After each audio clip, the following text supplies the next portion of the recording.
Hey guys, I'm just setting up. Oh shit, it's Snow Fairy X and Snazzy Gaz and Magical Melon Ball. What up, everyone?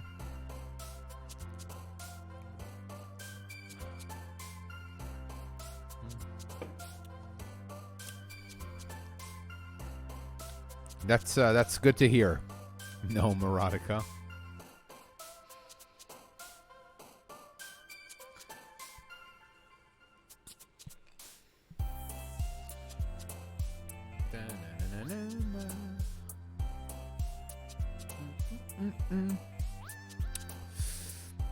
I'm alright. I'm looking forward to making silly noises for 4 hours again. It's gonna be fun. This was extremely funny. Oh,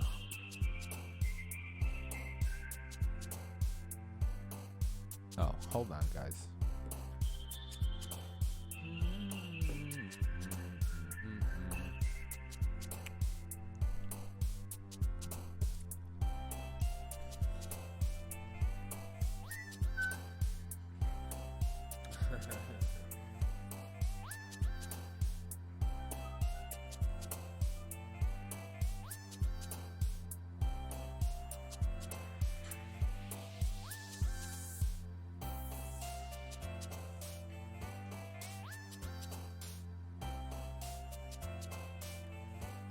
Well, BK Ben, I will say that we already did one stream of this, and so the only hint thus far that this isn't what it seems, aside for the numerous warnings that you get in the beginning, some of the poems, because we write poems. It's a literature club, and we write poems and read them to each other. And some of the poems we read. Oh, okay, sorry. Okay. The collegiate Hearthstone tourney is starting, and I need to open. Okay. Oh, hey, Black Cowl. If somebody does something like antagonistic, like Hong Kong, whatever, please post that in chat. That would be nice. Oh, Una Velocity, yo Neon. I wish I could watch live, but my current schedule doesn't match up well with your streaming time, but I'll keep watching them after. Okay, cool. What's your schedule? Are you in Europe? Are you running on Europe time like Faramir, like poor Faramir, who can only watch when I'm streaming on a weekend earlier? I'm actually in a unique position to stream during the day, but I feel like nobody would watch. Or maybe some people who are in Europe, but I don't know. Do people watch? I know Markiplier streams in the morning sometimes, 8 in the morning.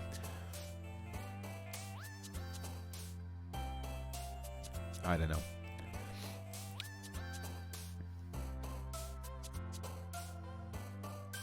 Oh, the chat over there is a tad antagonistic to Blizz.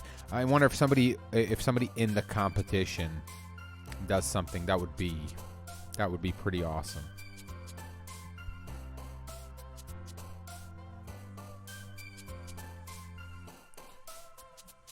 I gotcha. Yeah, it's even worse than that. I recently noticed that around 10 sometimes is when the most people come in. And so I got to consider doing this a little later. Either start later or go until later. Speaking of which, the Dark Souls situation is not going to be resolved for another couple of days. I was talking about this yesterday. My power supply died.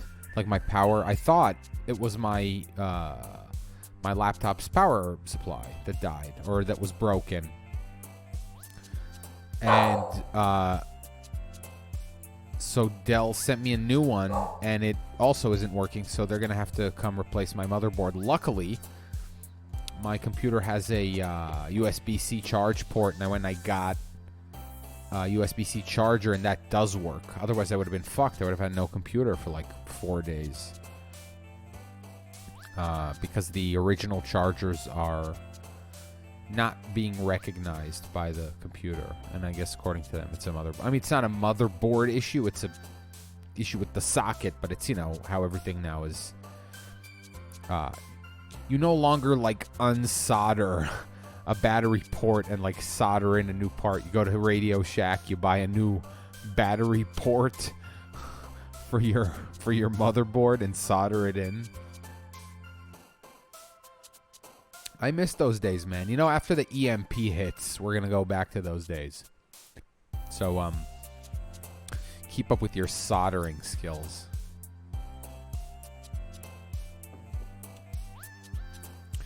No. Okay, so are there any stream rules? No spoiling of fucked up stuff. We're joking about how it's going to be fucked up. I'm speculating about what things might happen. But we are as of yet not spoiling anything. People are just like snickering at my fumbling in the darkness of this. Anyway, when we last left you, I, Neon, the protagonist of this story, was convinced by my friend Sayori to join or to consider joining her after-school literature club, which we did. There's 4 cute girls and me in the club, as in any anime. And thus far, all we were doing... So Sayori's like my childhood friend and like neighbor. And then like one of the other girls like I know from school and like have a crush on her or whatever. And then like 2 other just girls from school. Anyway, we as a like a club activity write poetry and read it to each other. And I guess the trick here is that you learn to know what kind of words will appeal to which of the girls. And so if you're trying, if you decide as a player you're going to try to romance one of these girls in particular, you can use the terminology that will appeal to her style more. I gather that's the way these types of games work. Sometimes there's mods. I have mods. No one is in here right now. I mean, people were pretty good yesterday. I mean, whatever. This isn't a 1,000 person, 1,000 viewer stream right now. No, but like an EMP and Black Owl, let me ask you this, because I've speculated about this. I figured an EMP would only ruin stuff that's working. Why would an EMP ruin a transformer, like a solid state piece of equipment, if it's not being powered at the time?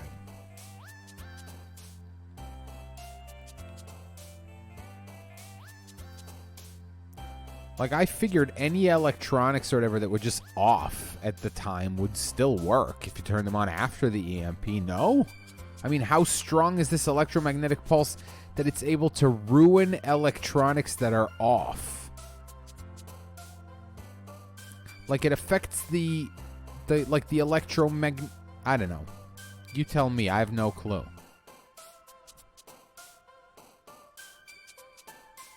Well, that's the thing. I don't know. I might be saying something stupid here. I'm just saying this is something I've always sort of thought about, but never thought to check because, like why? I mean, I guess it's worth knowing just in case. But that was always my theory. The problem is the grid. The problem is the grid infrastructure is all running at the time of an EMP. Okay, but for how long? The sarcastic Jew. Like I said, if your stuff is off, if you have a pile of transformers or like little, I don't know, like Raspberry Pi, like a stock of like Raspberry Pi,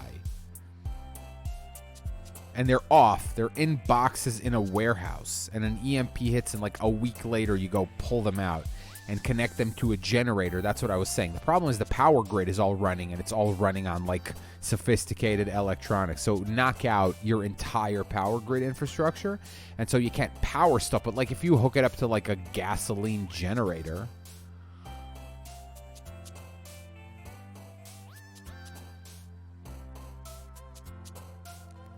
I also guess it has like a range of operation, right? I'm sure if you're far enough away from it,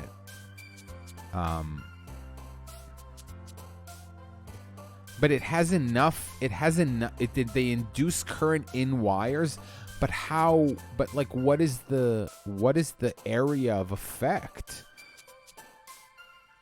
Like something you can create an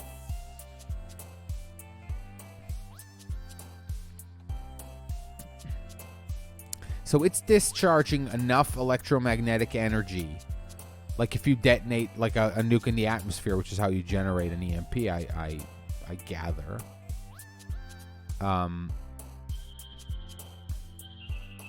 Right. So I'm curious like what a quote unquote normal sized one would do, meaning like pick something mid-sized from our arsenal, I don't know, and decide you're going to use it to generate an EMP over, I don't know, Moscow.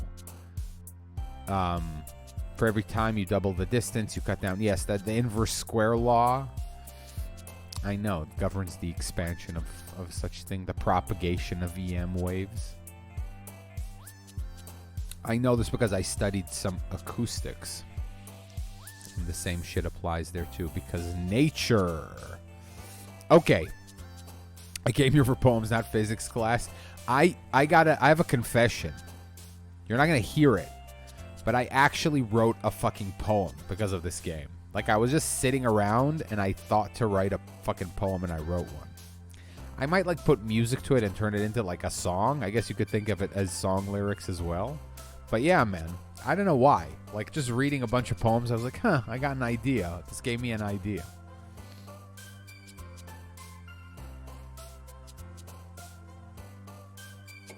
Okay, so we are again on day 3 trying to write a poem, EMP poem, and on day 2 we kind of went for Yuri. I think I might see. I was saying like, here's the dilemma. The dilemma is Yuri. I feel like I'm already kind of drifting towards, but Natsuki's voice is more fun, so I don't know what to do. So thus far, I've just been going for like a good mix. You know, like what do they call it in Dark Souls? A 40-40 build? That's sort of what I'm doing. I'm going like middle of the road. I want to have at least some appeal to everyone.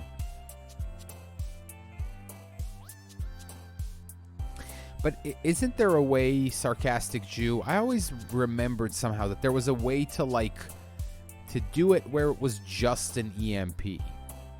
Like if you, like the amount of fissile material or something like that. I can't remember. You're worried I'm making all the right choices. I'm making Dark Souls references and they make sense.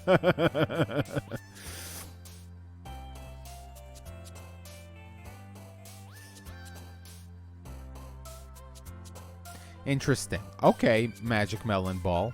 That's interesting. Okay, in that case, you know what? In that case, let me mix in. Okay, in that case, let me mix in.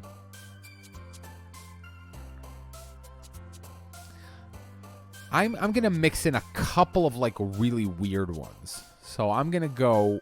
Let's do Natsuki stuff. Oh, okay, a nuclear weapon with a burst height. We're talking about this shit now. A nuclear weapon with a burst height of approximately 100 kilometers could expose objects located within an area of 725 miles in diameter, the effect of an EMP. It would black out Iowa to Ohio. Okay. All right. But like I said, I would also like to read about yield and like how, like the level that it would damage electronics that are off.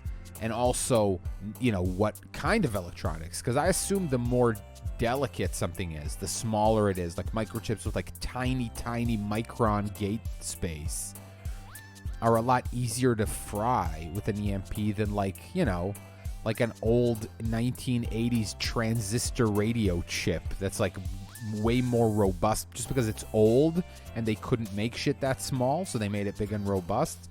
Like somebody said vacuum tubes. But yeah, like take that just one step forward in time to like the earlier transistors that were like big and bulky and probably deal better.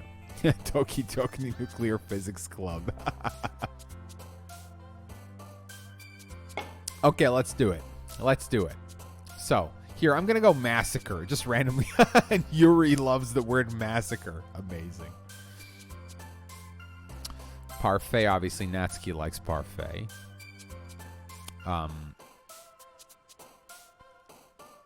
Boop.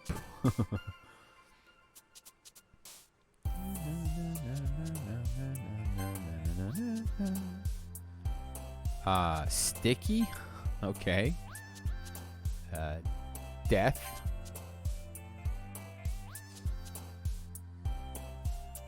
Oh. Oh, is it on screen? Oh, okay, hold on.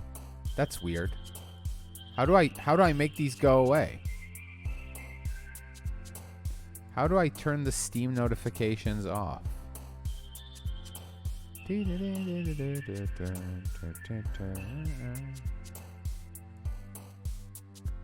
Press Shift Tab to view. Hold on. Oh, no.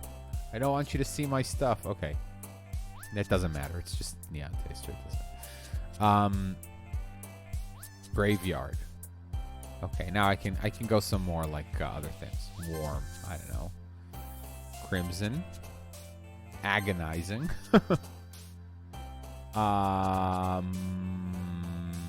Kitty.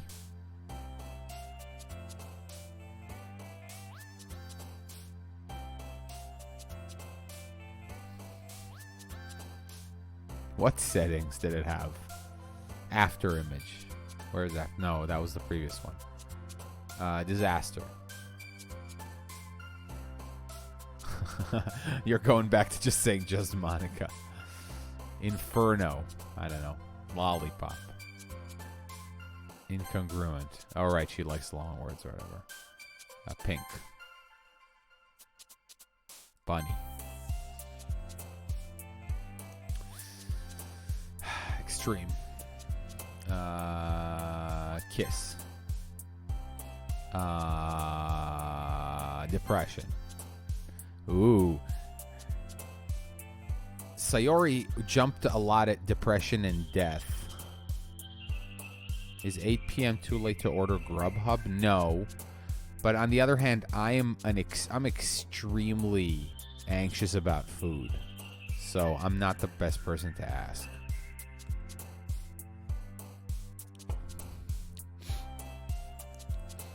Because I'm always capable. Like at any hour, I could order and eat an entire pizza. That's the problem.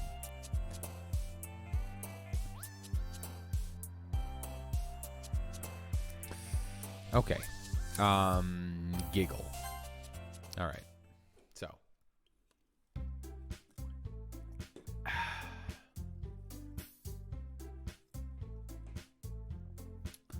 Here we go. Hold on, let me wet my whistle. I'm gonna have to get going. It's a little hard. You gotta get into your role. Me, la la la la la.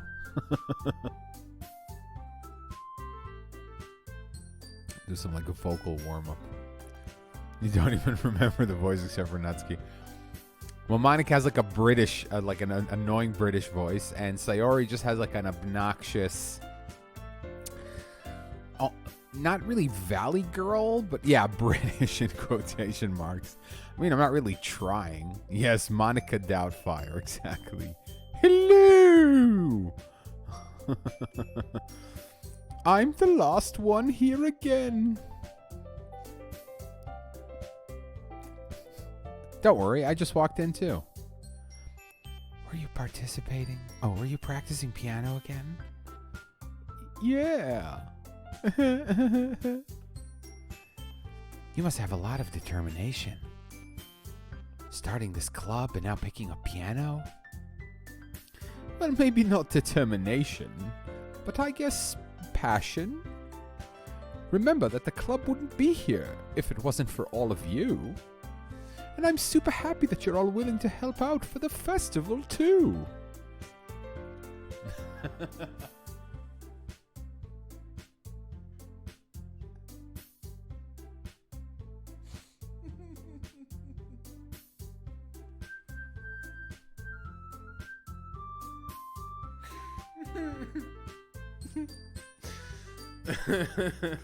This is gonna be so hard now. This is what we're all here for.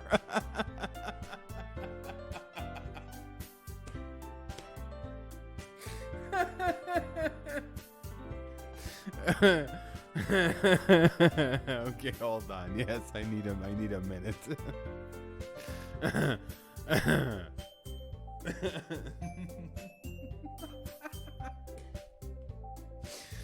This is like that scene in Joker. I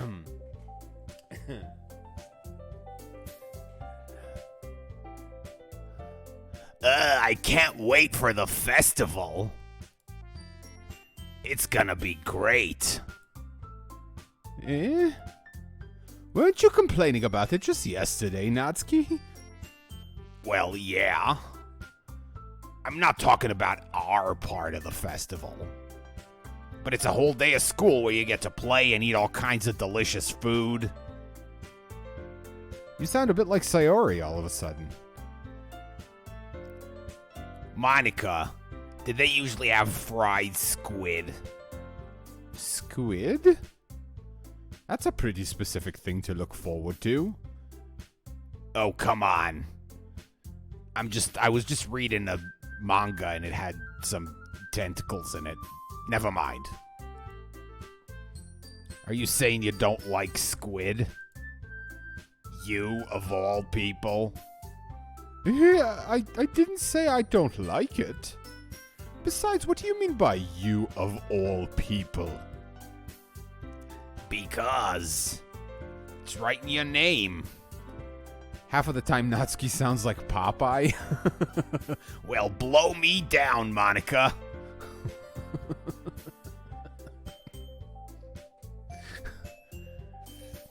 I'm gonna go to the festival and eat me spinach. Toot toot.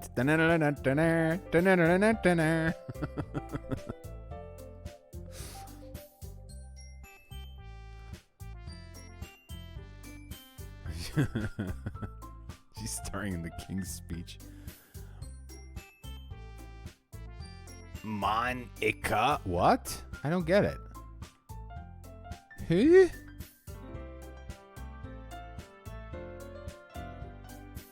Wait, what?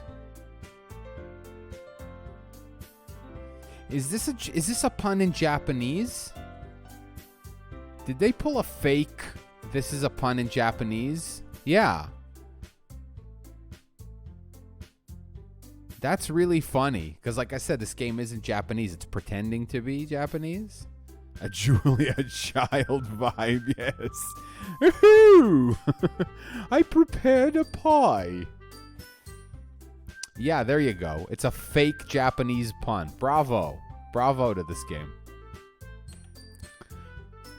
Yeah, there you go. Also, that joke makes no sense in translation. What? Never mind. This is the second time Monica has broken the fourth wall, by the way. She's like Deadpool. Let's just focus on our event for now, okay? Fine, fine. Your reactions aren't as fun as Yuri's or Sayori's anyway. Excuse me? Where is Sayori anyway? Oh, there you are. Sayori's sitting at a desk in the corner of the room looking down at nothing. I walk over to her. Hey, Sayori. I wave my hand in front of her face. You're spacing out again. Sorry. Don't mind me. You can go talk to everyone else. Huh? Is everything all right? Of course. Why wouldn't it be? Just feels like you're a little off. Sorry for assuming things. Jeez, you worry too much about me. I'm fine, see? Sayori shows me a big smile. Don't let me distract you from having fun with everyone. Well, alright. If you say so. I worriedly glanced at Sayori before turning back to everyone else. The conversation has already dispersed, with everyone back at their usual activities. Maybe I should ask Monika if she's noticed anything about Sayori recently. Since they've been preparing for the festival, they must be spending a lot of time together. I timidly approach Monika, who is shuffling through some papers at her desk. Neon? What's up? Hey, this might sound a little strange, but have you noticed anything up with Sayori recently? Anything up with her? In what way would you mean? Maybe I'm reading into it a little too much, but she seems a little downcast today. Oh, you think so? I can't say I've noticed anything about her. Monika peers across the room at Sayori, who is idly dragging a rubber eraser up and down her desk. Maybe there is something on her mind. But I'm surprised I'm not the one asking you, Neon. You certainly know her a lot better than I do. Yeah, but she's never really like this. She's always talked to me about things that bothered her. But this time when I asked her, she was really dismissive. Sorry, I know it's not your problem. I just wanted to ask if you knew anything, so I'll drop it now. No, it's important to me too. I mean, I'm also friends with her, and I also care about the well-being of my club members, you know? Maybe I'll try talking to her myself. Are you sure about that? She seemed like she wanted to be left alone. Are you sure? Maybe she just has a hard time bringing it up with the person of interest. Person of interest? What do you mean by that? I'm saying that maybe the thing on her mind is you, Neon. Me? How on earth would you come to that conclusion? Well, I probably shouldn't say too much, but Sayori talks about you more than anything else, you know. What? She's been so much happier ever since you've joined the club. It's like an extra light was turned on inside of her. What? No way.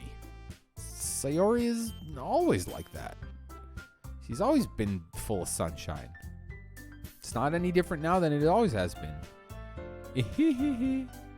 You're so funny, Neon. Have you thought that maybe you've always seen her as so cheerful because that's just how she is when she's around you?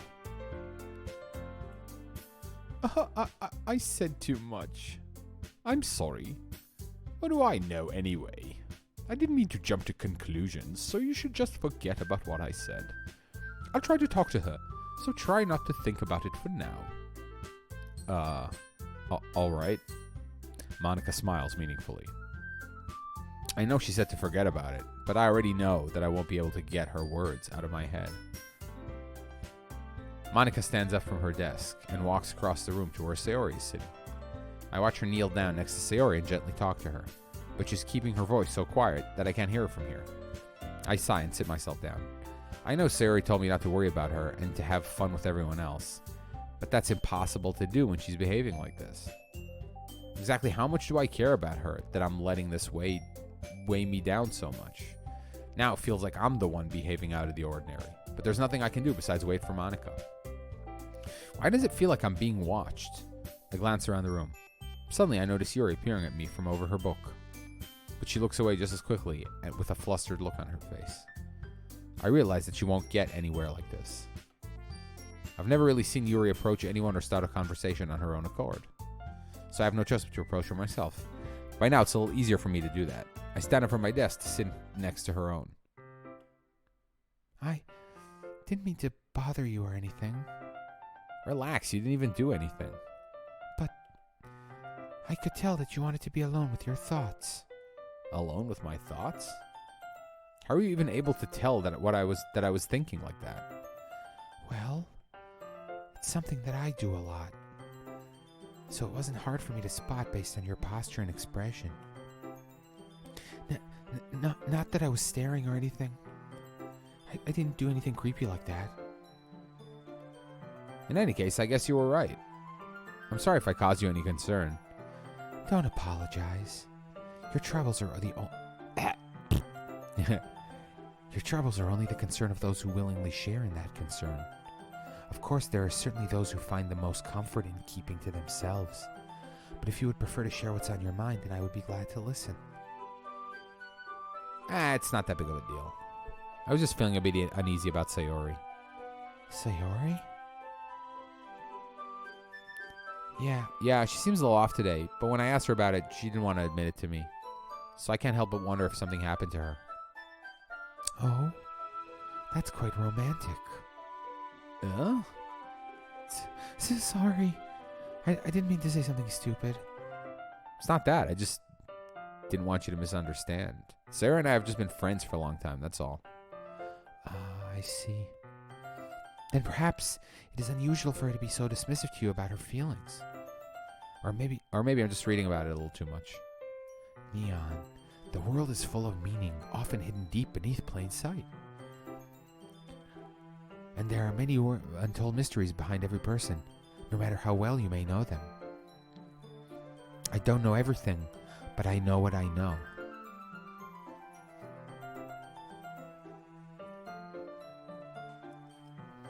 Anyone get that reference? Fucking normies.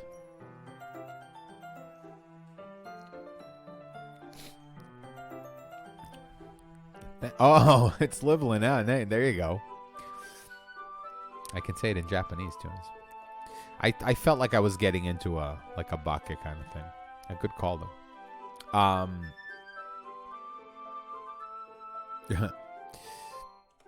Where are we? Let's keep going. So you think that there might be something behind it after all? I think that Sayori is a very complex person. Her mannerisms on the outside don't always match what may be going on inside her head. And she may not always know what she wants. I noticed her strange behavior today too, and I also feel some concern for her. But in your case, it looked like she was fully occupying your thoughts, wasn't she? Well, I guess that was the case. Sayori, she really means a lot to you, doesn't she? I guess. But you don't need to put it that way. We're just good friends, that's all. Yuri suddenly looks deeply into my eyes. Her expression is gentle and curious, as if she was searching for something. Embarrassed, I avert my gaze. Sometimes, a person's mysteries are untold even to themselves. And you, as someone honest and caring, may uncover feelings you weren't aware were in you. That is, I think that she would be a very fortunate person to have you feel that way about her. Yuri, you're giving me too much credit. I'm a pretty simple guy, so I think I'm pretty good at understanding my own feelings. I'm not nearly as sophisticated as you. That's not a compliment, is it? It is what it is. Anyway, as long as we're here, why don't we do some reading? Well, as long as you're okay with it. Yeah. I should be taking my mind off this whole thing anyway. Why don't we go ahead and get started? Yes, let's. Actually, I have a request. Hey, Caius Marion. Do you mind if I make some tea first? Not at all. Thanks very much. No, I haven't gotten any ending. I'm very early in this, so no spoilers, please. If there's one thing...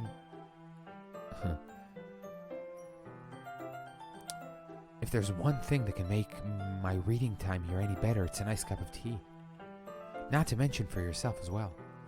Yuri stands up and makes her way to the closet. I follow and watch as she retrieves a small water pitcher from the shelf, the kind with the filter inside. Can you hold this for a second? Sure. Yuri hands me the water pitcher and also fetches an electric kettle. I'm going to plug this in the teacher's desk and then we could go get some water.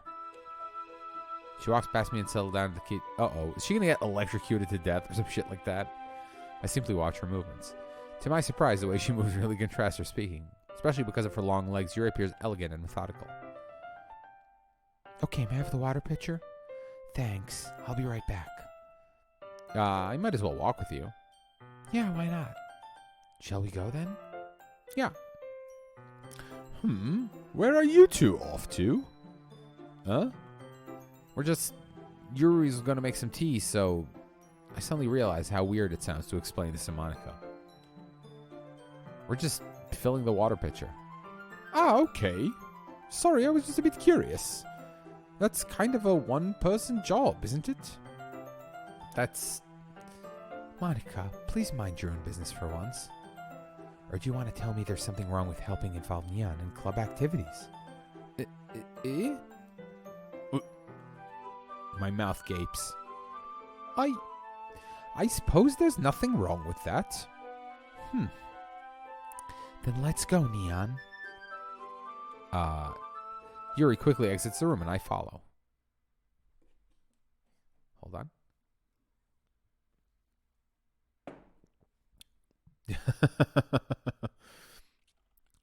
Once in the hallway, she suddenly puts her forehead against the wall. I spoke without thinking. How could I say something like that? Yuri. Something about the way she said that. It made me feel so irritated. What's wrong with me? No, Yuri. I think you did the right thing. I wasn't expecting it, but it's also not right for Monica to judge people like that. Neon, how come even when I do something bad, you're being nice to me? Because nothing that you do is as bad as you make it seem in your head. Nobody's perfect. We have emotions, and we can't always hide them away. But you always amplify things in your head. Your mind turns a light rain shower into a hurricane. No. Wouldn't you hate me for something as terrible as that? Why would I hate you? I can't hate someone for having emotions. What kind of friend would do that? Friend, you say? Yuri lifts her head. Neon, I really like being friends with you. Thanks, Yuri. I like being friends with you, too. I feel kind of awkward saying something like that, but I'm doing my best to help Yuri feel better. Anyway. Yeah. Shall we go? Yeah. Yuri and I walk to the nearest water fountain. Once we fill up the water pitcher, we return to the classroom. Pow, chicka, pow, pow.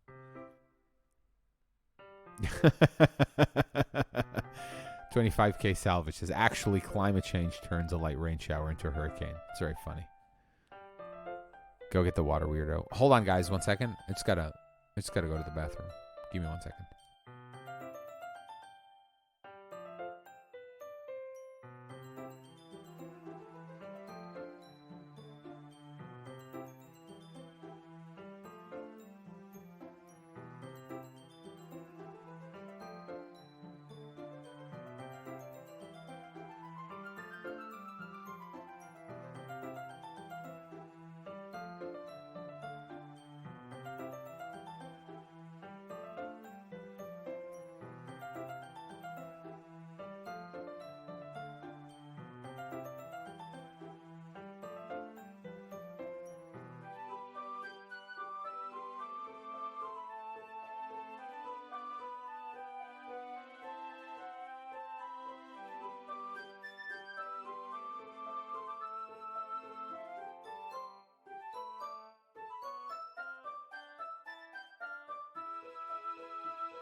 Tofudlam, I would say yes. I would say that your assessment of that is accurate.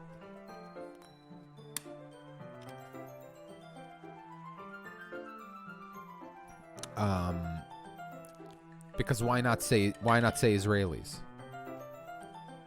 I mean, in global geopolitics, it's always been known as the Israeli-Palestinian conflict or the Israeli-Arab conflict.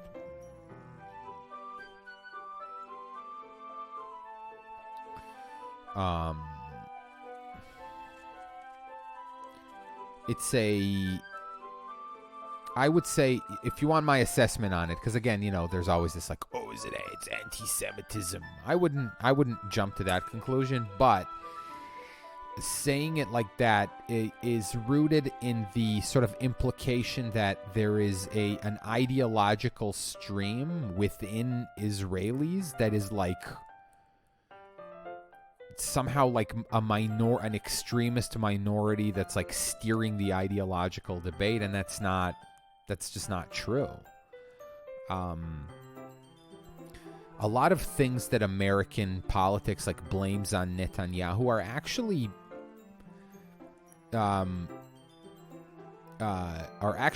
way more of like a national consensus than people realize. Like, now there's a new party that formed that kind of rivals his own party in terms of their parliament strength, but they're also like a lot of the stuff they support. I've said on Twitter before, if we can take a brief detour from this for 1 second, I can even do that. It's weird because I still hear the music now. You don't. But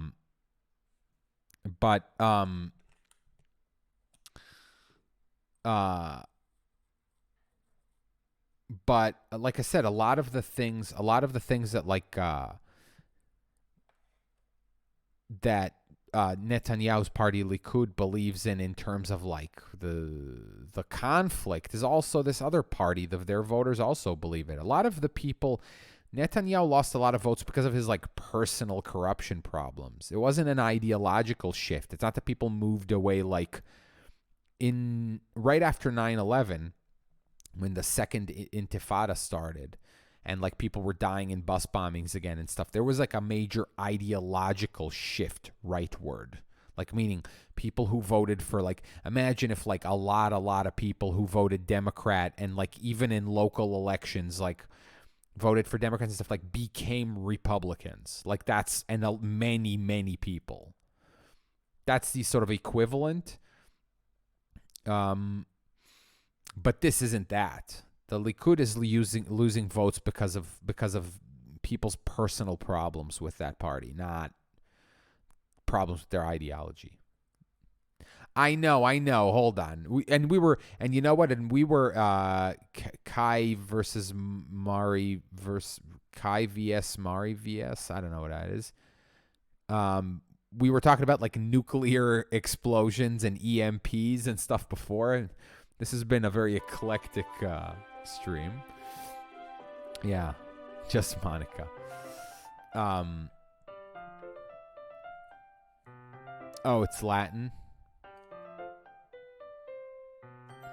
Doki Doki Geopolitical Club. No, I know. I thought it was a funny comment. I didn't take it as a complaint. It was just sort of it was like a but yeah, anyway, just to put a final pin in it, Zionism is a way more innocuous thing than people maybe would lead you to believe. It's not some kind of like bizarre nationalist movement. It really isn't. It's actually a fairly benign thing that still most Israelis and I think most American Jews consider themselves a part of. And it's because it is more innocuous than you believe. Like the reason, because like you could apply like backwards logic to it and say, well, if most Jews are Zionists, that means most Jews are extreme because Zionism is extreme. But no, the more Occam's razor explanation is even many like Democrat, centrist left, like American Jews consider themselves Zionists because it is more benign than what a lot of like critics would say. Anyway, Okay. Moving on. Neon, do you like oolong tea? Oops, hold on. Should I get that? There we go. Yeah. Anything is fine. Very well. Yuri sets the temperature on the kettle to 200 degrees. Is this really necessary? Is this the level of detail really necessary? Now it's time to get the teapot. You really do this properly, don't you? Of course. I shouldn't do any less when I'm making tea for others. Curry is better when you eat it together. Who's gonna get that reference? Now I'm gonna start going deeper with my fucking references. Come on, who's gonna give me the curry is tastier when you eat it together? Come on. It is not from NG, you know.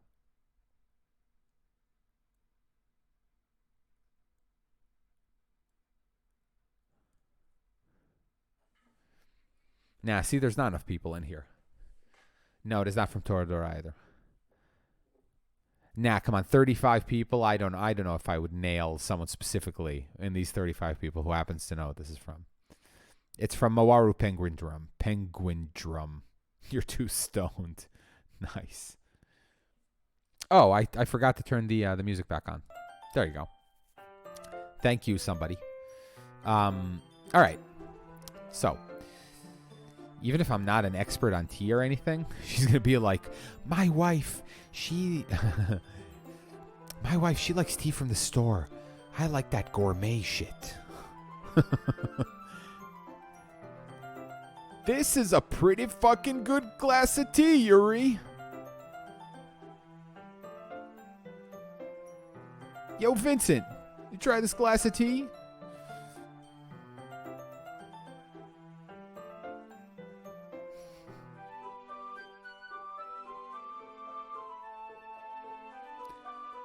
Is there a sign on the door that says dead waifu storage? Yuri Pulp Fiction.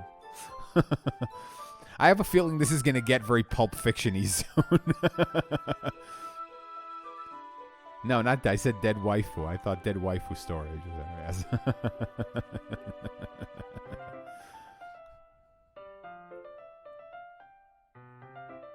Which wallet is yours? It's the one that says Kso Bakayaro on it.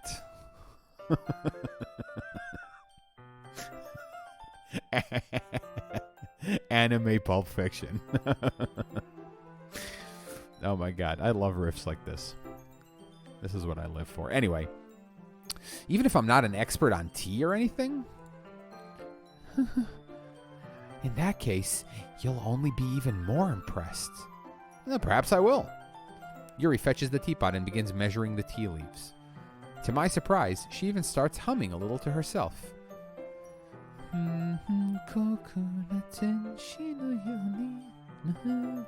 She's humming the OP to Evangelion.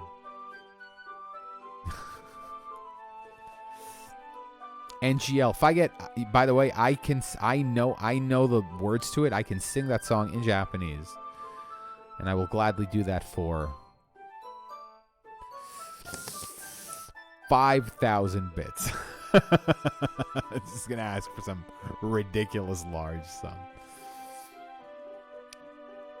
Well, I mean, it's not that I'm a nerd so much, Magical Melon Ball, as I like study Japanese and like some of the good practices to try to get like song lyrics or things of that nature. Quotes. I kind of memorized a bunch of anime quotes in Japanese, like phrases and stuff.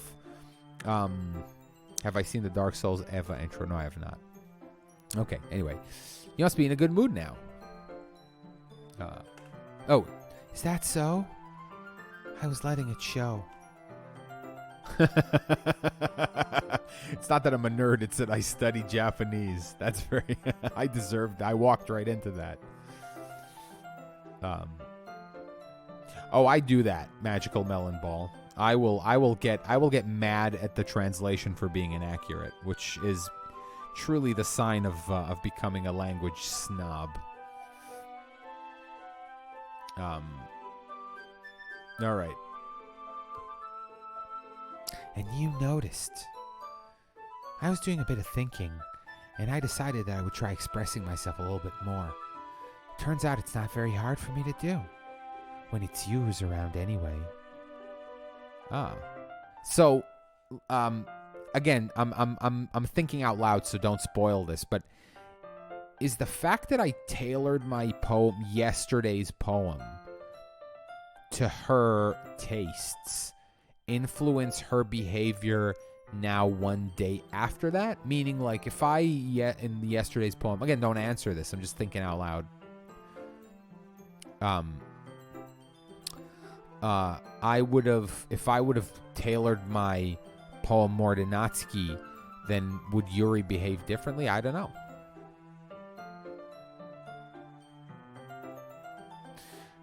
Well, Admiral Crisp, you know, there's a story.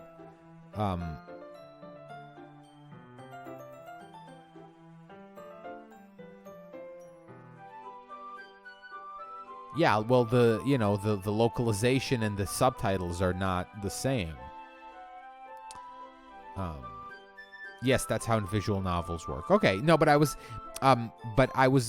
just wondering is whether or not this specific event in the event tree is already influenced by my previous actions. Like, I was trying to, because I haven't played any of these ever, my question was only like, what have I done so far to influence this? Like what happened? Because, you know, like at the end of last stream, we were walking Sayori home, and she was like, hey, if Yuri asked you to walk her home, would you do that, or would you walk with me? Was that also already influenced by something that I had done before? I don't know. I'm just wondering. Because like I said, I had never played any VNs. I watched a bunch of anime based on VNs. I think the best anime that's based on a visual novel that explains what visual novels are well is the first season of Higurashi, of When They Cry. Because it actually, instead of like picking one route, it just shows you like 5 different routes, and it does it in a kind of clever way. Okay, let's go on. That's great, Yuri. Just don't push yourself too much. You're always worrying about me, Neon. It's very endearing. Yuri wasn't kidding. I don't even know if I can keep up with this. I watch Yuri pour a cup of tea for each of us. Neon, I have another request. The pigeon dating sim is called Hunye Pop? Is that it? Is that the pigeon one? Fate Stay Night. Oh, no, that's something else? I can't remember what you think I can. Oh, Hatoful Boyfriend. There you go. Sorry, I mixed them up. I know. See, because I don't have any interest in those games. Yeah. So they kind of, I was reaching for a name of a thing.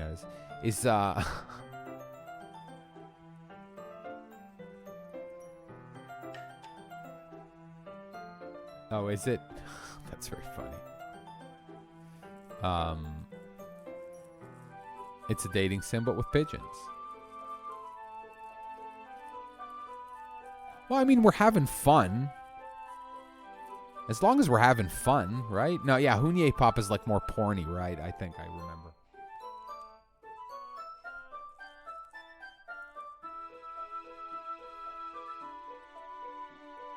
Yeah, but it's porny. My Little Porny.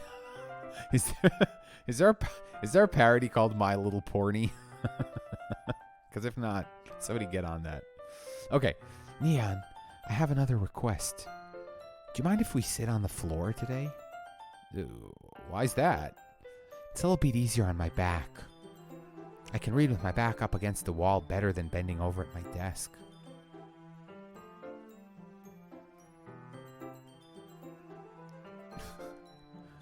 Sorry, I didn't realize. No worries. I just have back pain fairly regularly, so I do my best to manage it. Uh-oh. This is gonna be...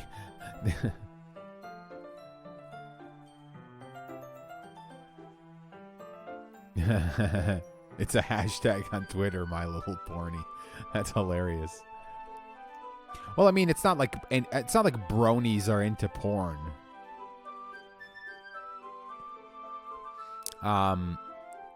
Okay, so Yuri has back pain. It's hilarious. Like every time somebody has any kind of anecdote about themselves, I am already like trying to figure out like what kind of horrific backstory there is to it. So she's like, "Oh, I got back pain." I was like, "Oh shit, what caused her back pain?"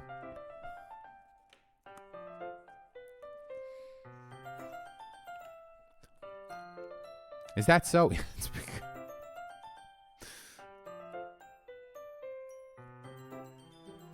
Well, that it's her boobs. Everyone's like, it's her boobs. See, but what if that's a misdirect? No, I'm saying, but that happened yesterday too. Like I'm saying, like I'm reading too far into it. Like the same thing happened with Natsuki and her manga, where somehow she was complaining about people mocking her for a manga, and I spun some yarn about her being a white supremacist.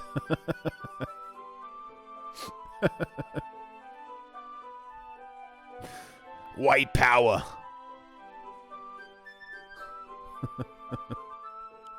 Okay. Yes, exactly. The spiders. You stay away from the spiders. She's gonna be Natsuki's the female version of J. Jonah Jameson. I hate that Spider-Man. He's a villain. Get me some pictures on him, Parker.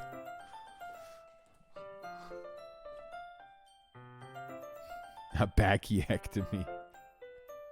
That's from a bacchiotomy. That's from Half-Baked.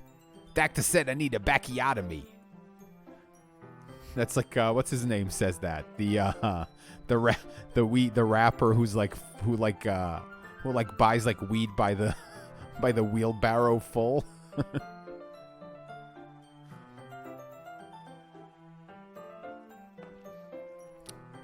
The doctor said I need a bacchiotomy. Sir, smoke a lot. How's that for a pickup on a fucking reference though? Lord All 2128-1. I don't get any credit for picking up on exactly where that was from. It's mostly because of my I want to talk to Samson. I'll be from Jamaica, man. What part of Jamaica? Right near the beach. That movie's fucking hilarious. Hey, Micah Bear.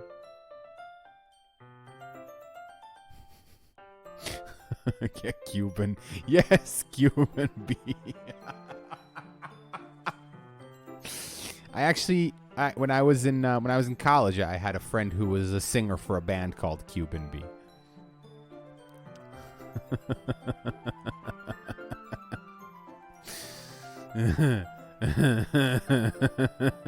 Fucking Half-Baked.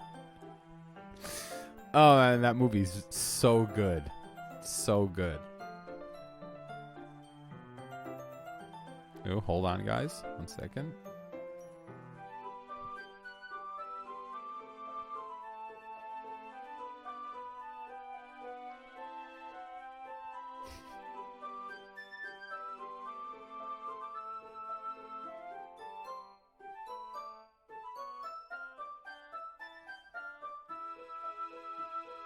Oh, wow, okay.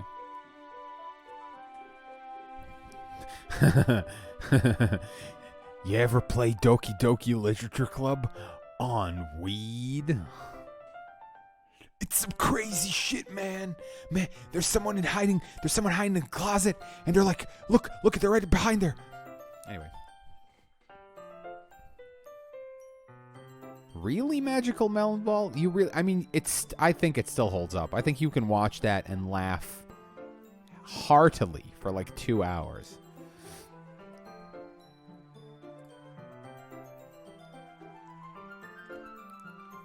I have terrible reading posture. That's why I should sit down on the floor.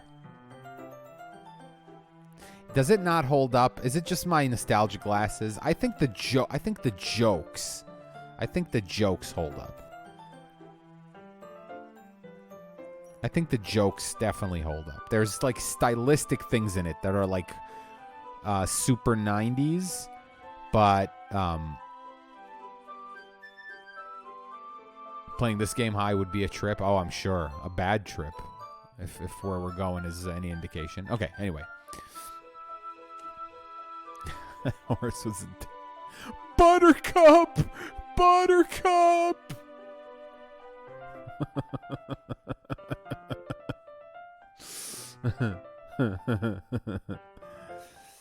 Get some sour cream and onion potato chips, man.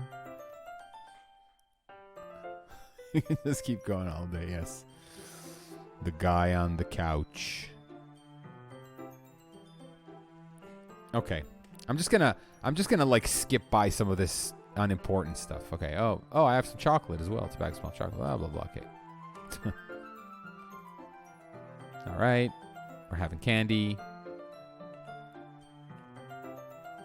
Okay. Butternuts. It's Buttercup, cup.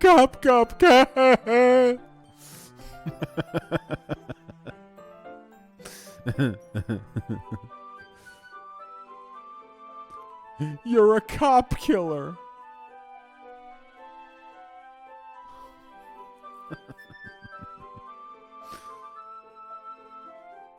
Yes, I'll stream half baked while half baked. The other half is gonna be baked. I can't see too well. Yuri slides closer until our shoulders are touching.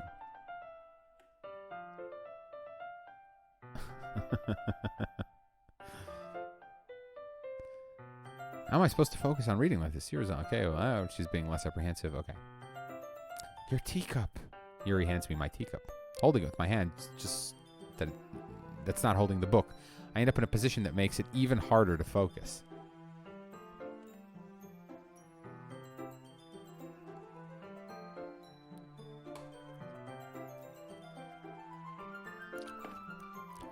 Meanwhile, Yuri hasn't noticed a single thing. She wears her intense reading expression, and I can only presume the world around her has faded away. I use all of my willpower to focus on reading. Honestly, watching any anime that is like this, and I've watched some, it's not my thing, but you always come across anime like that. I just spend my entire time screaming, just fucking kiss. It's like enough already. And some shows stretch the will they won't they thing to like absurd levels. Like fucking forever and ever and ever. Like what's the name of that fucking show? Nisekoi? Didn't Nisekoi go for like 75 years without him ever getting with anyone, even though there was one girl he was clearly meant to get with because she was the one with the lock for the key or something like that? 200 manga chapters.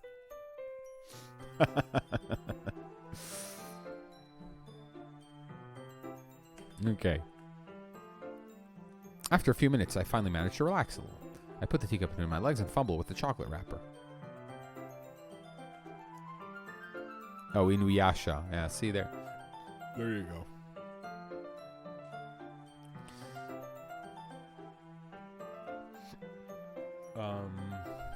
Hold on.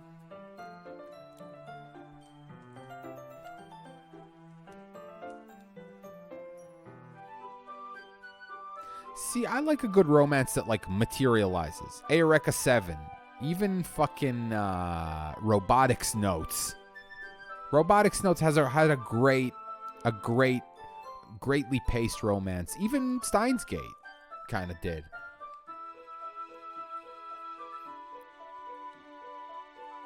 I believe, I haven't seen Toradora, but I believe that's a good one. A Clannad is also a good example. Robotics Notes is I would call it underrated. It's just that people expected something different. Dude, that episode when Rem confesses her love and he's just like, nah, I'm still in love with Amelia. That was fucking bullshit.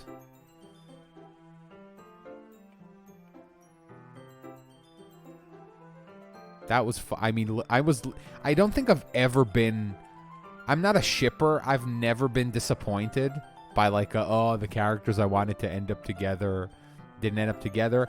That was the one time. That was the one time. And it's not like Amelia's not a good waifu or whatever, but come on. Especially with that fucking scene. No, we're talking about ReZero. By the way, I saw Promare, and it was fucking awesome.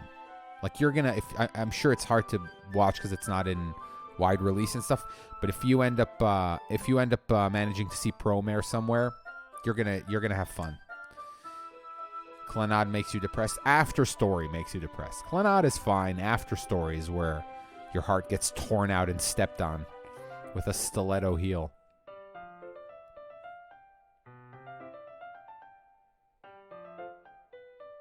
All right. You can have as much as you want. That's okay. I won't take any. Are you sure? Well, if I touch it, I might get smudges on the page. Oh my god, am I going to feed her chocolate? I was just referencing Bakemonogatari when I should have been referencing Nisemonogatari, right? That's the one with the fucking brushing of the teeth. I didn't even think about that. My bad. No need to apologize. I'll hold the book, okay? Are you sure? Of course. Yuri opens the book with both hands. She holds it so that I don't have any harder of a time reading from it. Yes, it does, the sarcastic Jew. The thing about Clannad After Story, I don't know who in chat here has seen what, but the thing about Clannad After Story that is very clever is that it's the second season of Clannad, and it's one of the only times I think I've ever seen where it shows you what happens like after the ending. Because the story always ends, some harem story. All right, he got together with a girl. Hooray! And then After Story is like, okay, what happens now? Turns out you want to kill yourself. You get so sad that you want to cry. I don't think I've ever gotten closer to like full on like crying from anime than Clannad After Story, than the last several episodes of that show. Okay. Okay, her left arm's on that. Well, Yuri's already totally focused on reading again. I took a chocolate candy and pop it into my mouth. Then I take another chocolate and I hold it up to Yuri. She doesn't even look away from the book. She seemingly parts her lips as if the situation was completely natural. But that means I can't stop here. I apprehensively place the chocolate in her mouth. Just like that, Yuri closes her lips over it. Huh? Yuri's expression suddenly breaks. Snow Fairy X, you should go search my Twitter for Clannad After Story and see my sequence of tweets about it when I watched it. I think it was in 2012. And how, like, about midway through the season, I was like, really? This? Everybody was praising this, and this is just kind of boring or whatever. And then, like, it starts to snowball right after I tweet that. It's very funny. And you can see, like, my tweets get progressively more like, what the fuck? I was so wrong. Did I just... Yuri looks at me like she needs to confirm what just happened. Neon. Sorry. I guess I shouldn't have done that. That's... Well, you were just helping. That's something that friends do, right?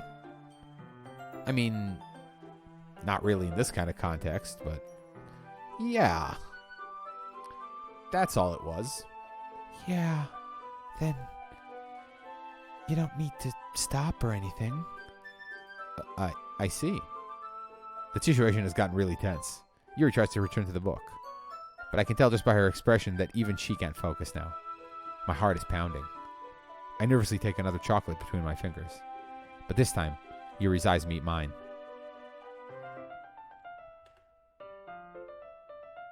How did it even come to this? Yuri doesn't avert her gaze. I notice her chest rising and falling to the rhythm of her breaths. I raise my arm. Like before, Yuri parts her lips. But it's different this time. I take the chocolate and place it in her mouth. I feel her hot breath on my fingers. What the? I was just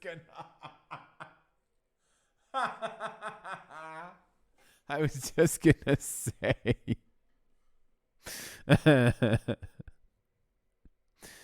That's very funny. Okay, everyone.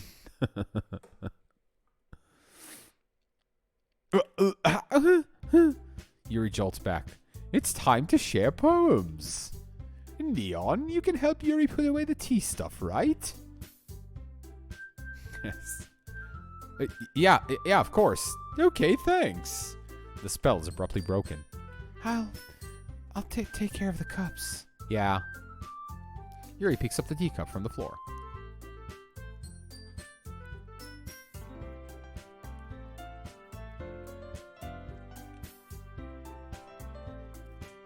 Oh, Clannad, yeah.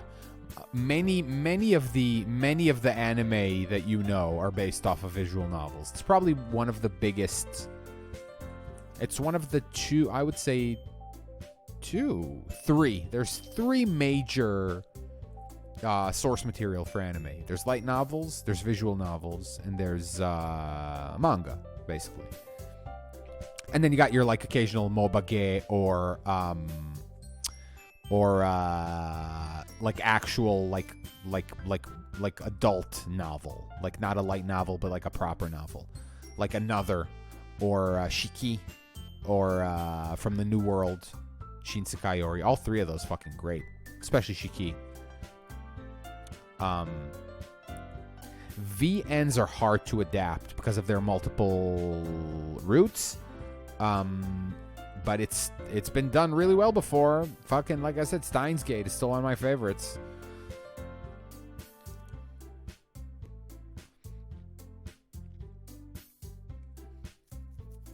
I used to check obsessively what new anime was based off of, because I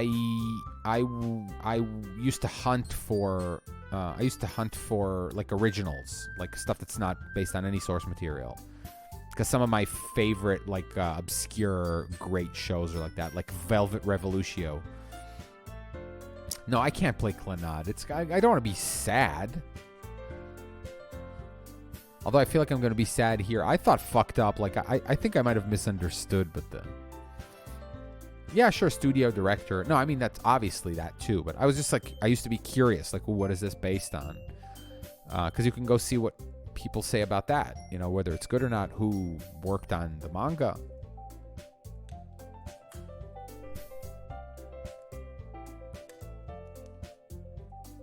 Like if an anime is based on a manga, I'll go see who the mangaka is and if they've done anything else that I like, you know, that kind of stuff. All right.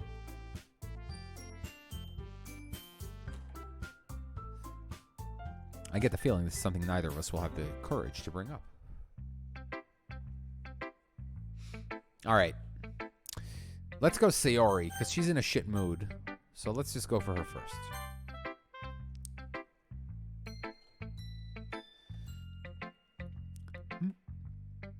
It's nice, I guess. Come on, I can already tell you don't like it. Well,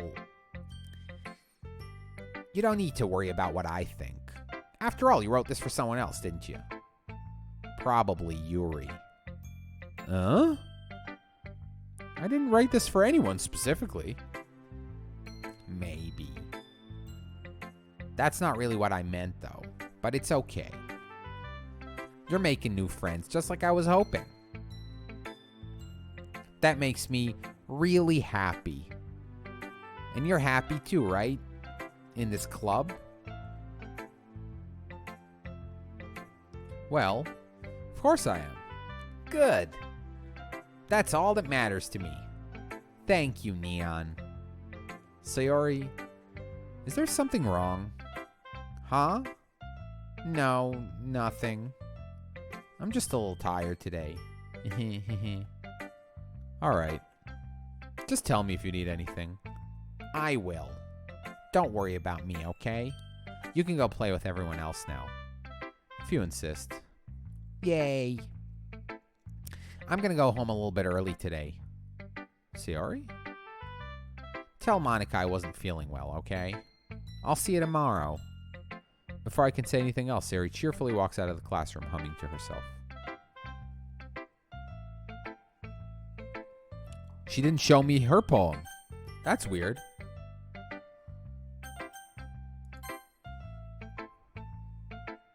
Hi, Neon. Have you thought about what you want to submit to perform at the festival? Well, being in this club is one thing, but performing in front of a bunch of people. Sayori walk in. Wow, Neon. Walk with me home from school. More cowbell. That was the worst Christopher Walken impression any of you are ever going to hear ever. I'll have to give it some more thought. Okay, no pressure. But whatever you do, I'm sure it'll turn out great. It would also make me happy to see. I know. Well, they can't all be good. Black Owl. As I said the other day, I'm no Frank Caliendo. I can do several bad impressions. That's what I can do. Anyway, let's take a look at today's poem. Sure. I'll let Monica take the poem I'm holding in my hands. No, I figured out a way to do Natsuki's voice without taxing my throat. This one's good. It feels like you're not only getting more comfortable with your style, but the imagery is better than the last one I read. Just wondering, but have you been finding inspiration in Yuri's writing style? I guess so. You can't deny that. You can't deny that she's talented. Yeah, totally. Squadulant. I don't know. I think we're kind of homing in on Yuri this time around. It just kind of happened. You can't control who you love, okay? You can't control who you love.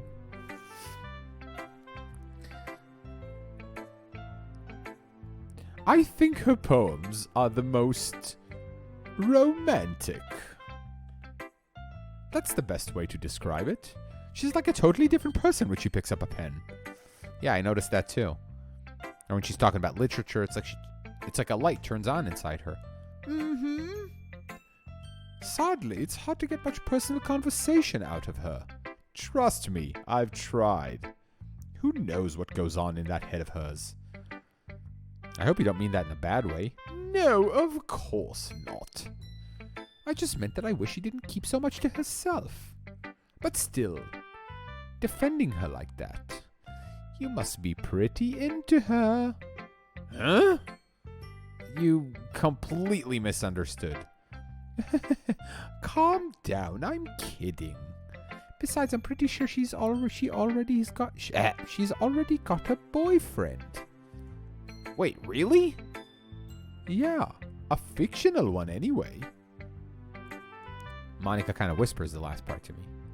It's just a hunch, but... Well, there's not really anything wrong with that. No, well, I know. I was just saying. Anyway, I'll share my poem with you now, alright? Alright.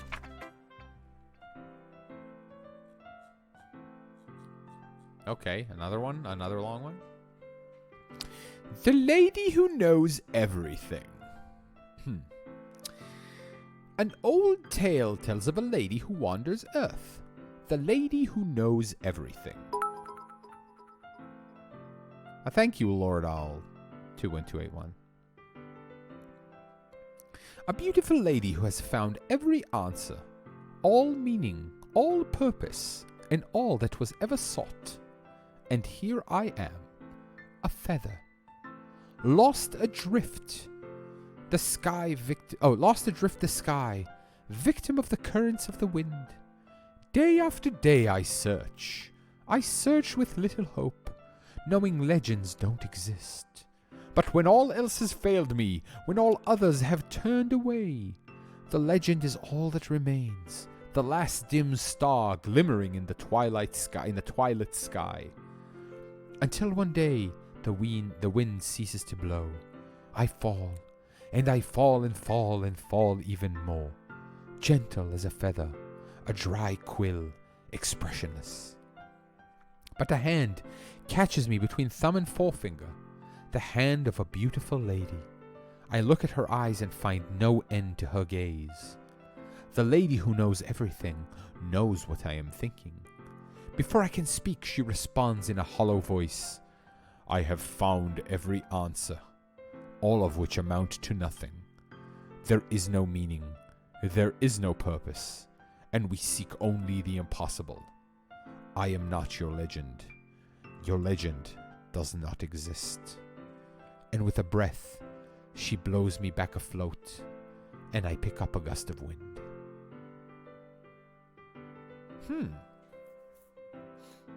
Okay.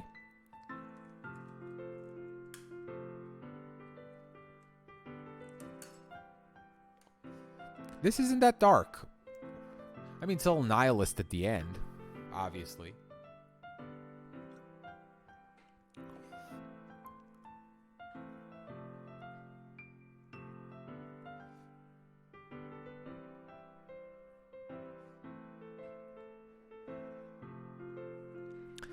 I mean, I've done like podcasts where I speak for an hour straight, but do you mean like do a voice? Yeah, definitely. I've never done I've never read as many lines in like voices that are not my own ever.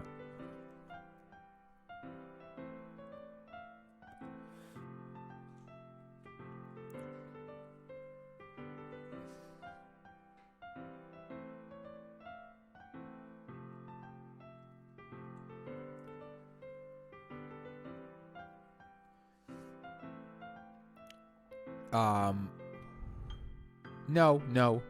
Although I was actually, it's funny you should say that. Because I was pitching not too long ago. I was pitching someone on on something like that, on something that involved a lot of reading of pre-written stuff. It's kind of a weird coincidence that you mentioned that. Right? Oh, because it's long.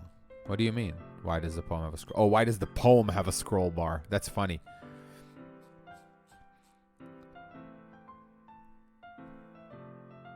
A D&D podcast. I would love that. If I had people I could do it with.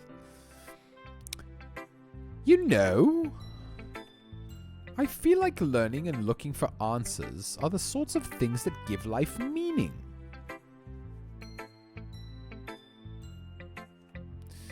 Not to get too philosophical or anything, but it was kind of on my mind, and so that's what I wrote about. No, I see. I never really put that much thought into it. I just pick random words from a clip book and it somehow magically becomes a poem. I'm not exactly sure how.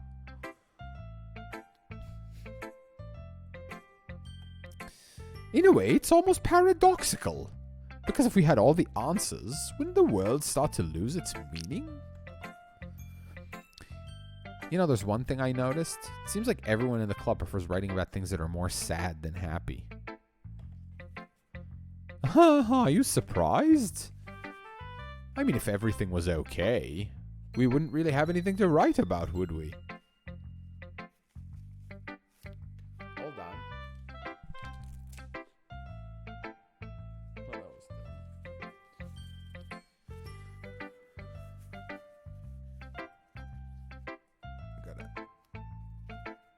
I had to adjust my headphones slightly. Humans aren't two-dimensional creatures. I think you'd know that better than anyone. You mean one-dimensional? Yes, that. See, I knew it. Monica is somehow... Is Monica like a god? I think Monica is a god. Monica knows that we're in a game. Oh, you know what? Oh.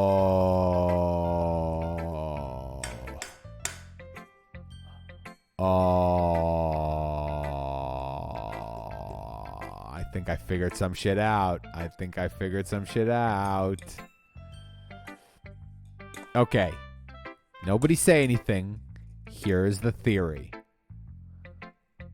Monica is like the game itself or something like that.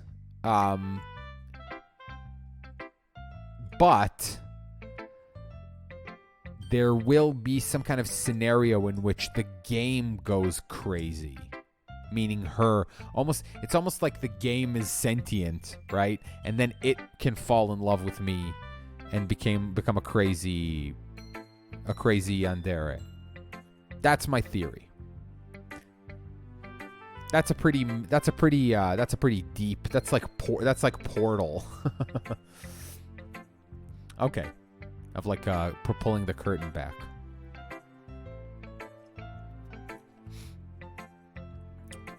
Here's Monica's writing tip of the day. Are you ever too shy to share your writing because you're afraid it's not that good? It can be really disheartening to get a lukewarm response to something you put so much into. But if you find other people who enjoy writing, then sharing becomes a lot easier. Because instead of just telling you that your writing is good or okay or bad, they'll want to focus more on everything that went into it and the things you can work on.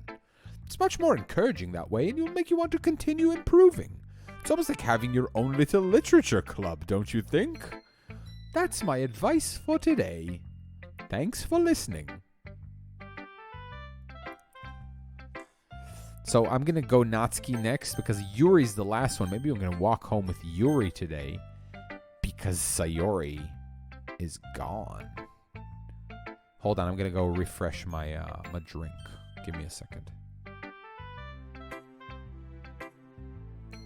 I should also re-up my tweet.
All right.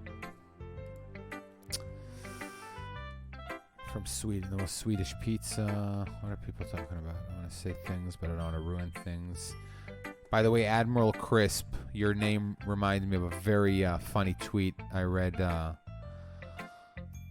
the other day. It said, British computers have micro crisps.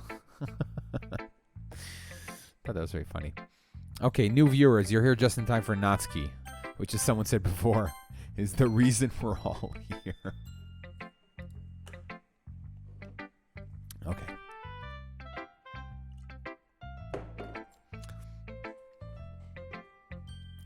This one's all right. All right. Well, yeah. About as good as yesterday's anyway. I see what you're going for, but it's just not really my style. I mean, that's fine. I'm mostly just glad you're trying a little bit.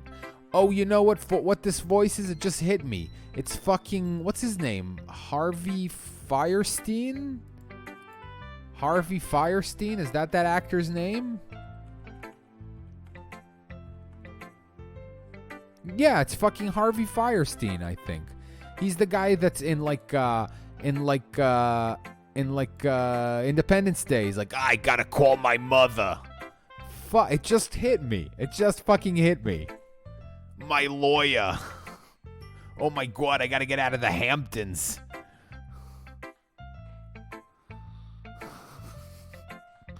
Finally, I finally figured it out. Okay. Natsuki voiced by Harvey Fierstein. Okay. I'm mostly just glad you're trying a little bit. Well, of course I'm at least trying. Why are you so emotionally invested in my poems anyway? Isn't that more of a compliment to me? No, gross. It's not like I care, Baka. It's just that one of us in this club has to make sure you're not slacking off. Really? Well, what if you just ended up scaring me away? That's, it's not like you would actually do that. Yeah, you're right. It's kind of fun to have it here, even if I have to put up with you. Oh, Septon with the Twitch Prime. For some reason, there was no notification for that, but I see it. Maybe it'll come in a second. Natsuki's elbow connects with my stomach. Oh, maybe I won't mind scaring you away after all. Was he also? He was also in Mrs. Doubtfire. I think he was the guy who worked with Robin Williams on the dinosaur show. Maybe that's why. Maybe that's where he got. Yeah, I don't know. That's a weird confluence. All of my voices are taken from Mrs. Doubtfire. Does Sayori sound like somebody from Mrs. Doubtfire? Oh, he was his brother. Right. Oh, right. There you go. Now I remember.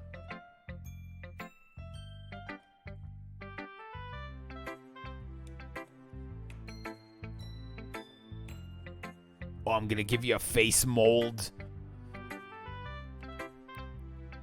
I was just joking. Oh, I know. Don't worry, I was too. Ha ha ha ha. How the hell do you call that a joke? Yeah, he was in Independence Day, yes. He was the guy who was like, oh my god, I gotta call my lawyer. Mrs. Doubtfire, I would say...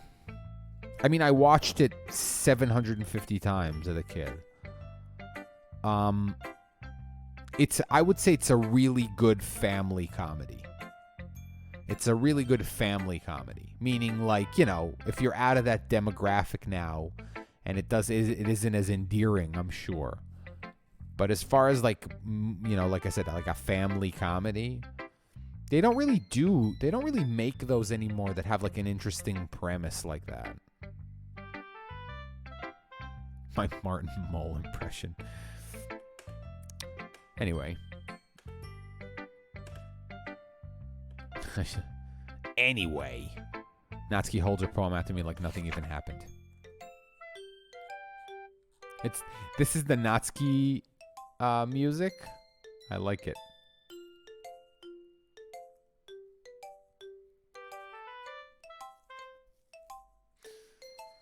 Okay.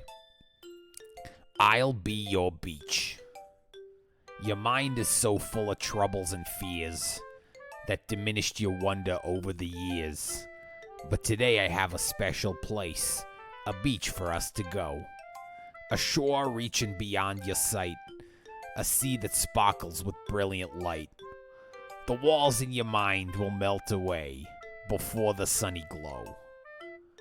I'll be the beach that washes your worries away. I'll be the beach that you daydream about each day. I'll be the beach that makes your heart leap in a way you thought had left you long ago. Let's bury your heavy thoughts in a pile of sand, bathe in sunbeams and hold my hand. Wash your insecurities in the salty sea and let me see you shine. Let's leave your memories in a footprint trail, set you free in my windy sail, and remember the reasons you're wonderful when you press your lips to mine. I'll be the beach that washes your worries away. I'll be the beach that you daydream about each day. I'll be the beach that makes your heart leap in a way you thought had left you long ago. But if you let me by your side, your own beach, your own escape, you'll learn to love yourself again. Okay. This is like song lyrics. Yes. Ode to unfiltered Pall Malls.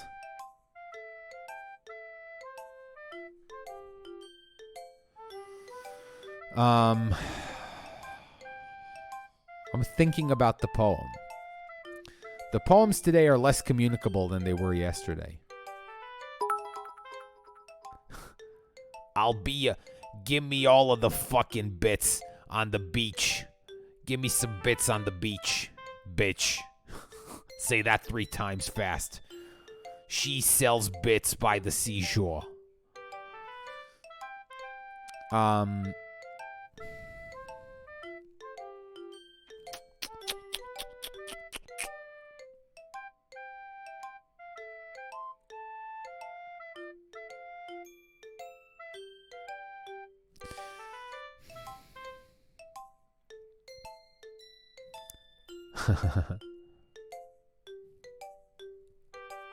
Okay, I don't know how far away I am from finishing the first act, but it would be good if I can get that done today. I'm just thinking about this poem. That's all. Never mind. Anyway. Yeah. I felt like I kept writing about negative things, so I wanted to write about something with a nice message for once. Besides, the beach is awesome. You ever been to Brighton Beach? Kinda hard to write about anything negative about the beach. So you decided to write about the beach first and then came up with the message later? Yeah, well, it's only because of what happened yesterday. I mean, after Yuri and I realized we kind of wrote about the same thing. She wanted to pick a topic and have us both write about it or whatever. You can really see in her doing that too. Making us write about a simple topic, then trying to impress me by coming up with something all fancy. Well, it's not like I care. I just did it anyway. I'm also like moving back and forth between like a more New York accent and a more Boston accent. I left my car in Harvard Yard. You're wicked cool.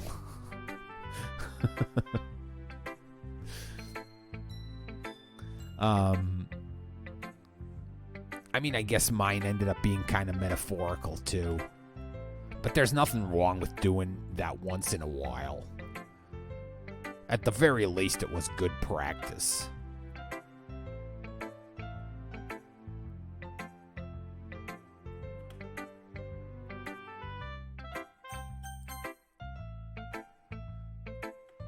Neon, your writing has only improved in these last few days.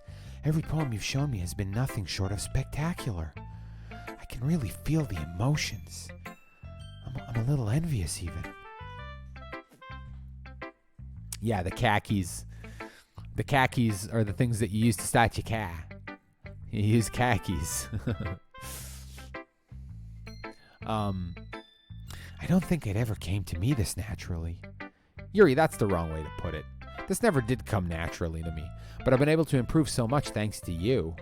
You're really the example I was chasing after. Is that so? Yuri smiled gently to herself. This feeling. I'm so glad I got the chance to share my writing. I never thought it would be like this. I remember you mentioning that yesterday. I can't believe that you're so good at something and you've never even shared it with anyone. It's kind of a shame. Maybe, but it's not like I really had a choice.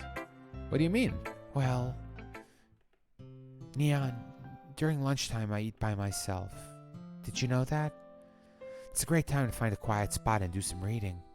In fact, I always have some books with me. You could say I really enjoy reading. Well, that's one way to put it anyway. But books are so full of amazing and inspiring people. People you want to fall in love with. Or people you just know would make you feel really...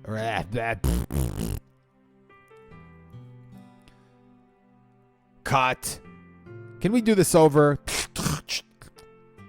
God damn it. Somebody get me my coffee. Shit, is this live? Fuck. They call me from the studio. Sir, this is live. It's like wrestling bloopers. Fuck it, we'll do it live.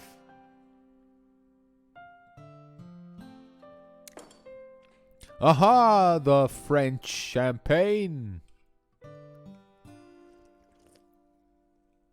Also a somewhat obscure reference, I think. Go Google the last thing that Orson Welles ever did.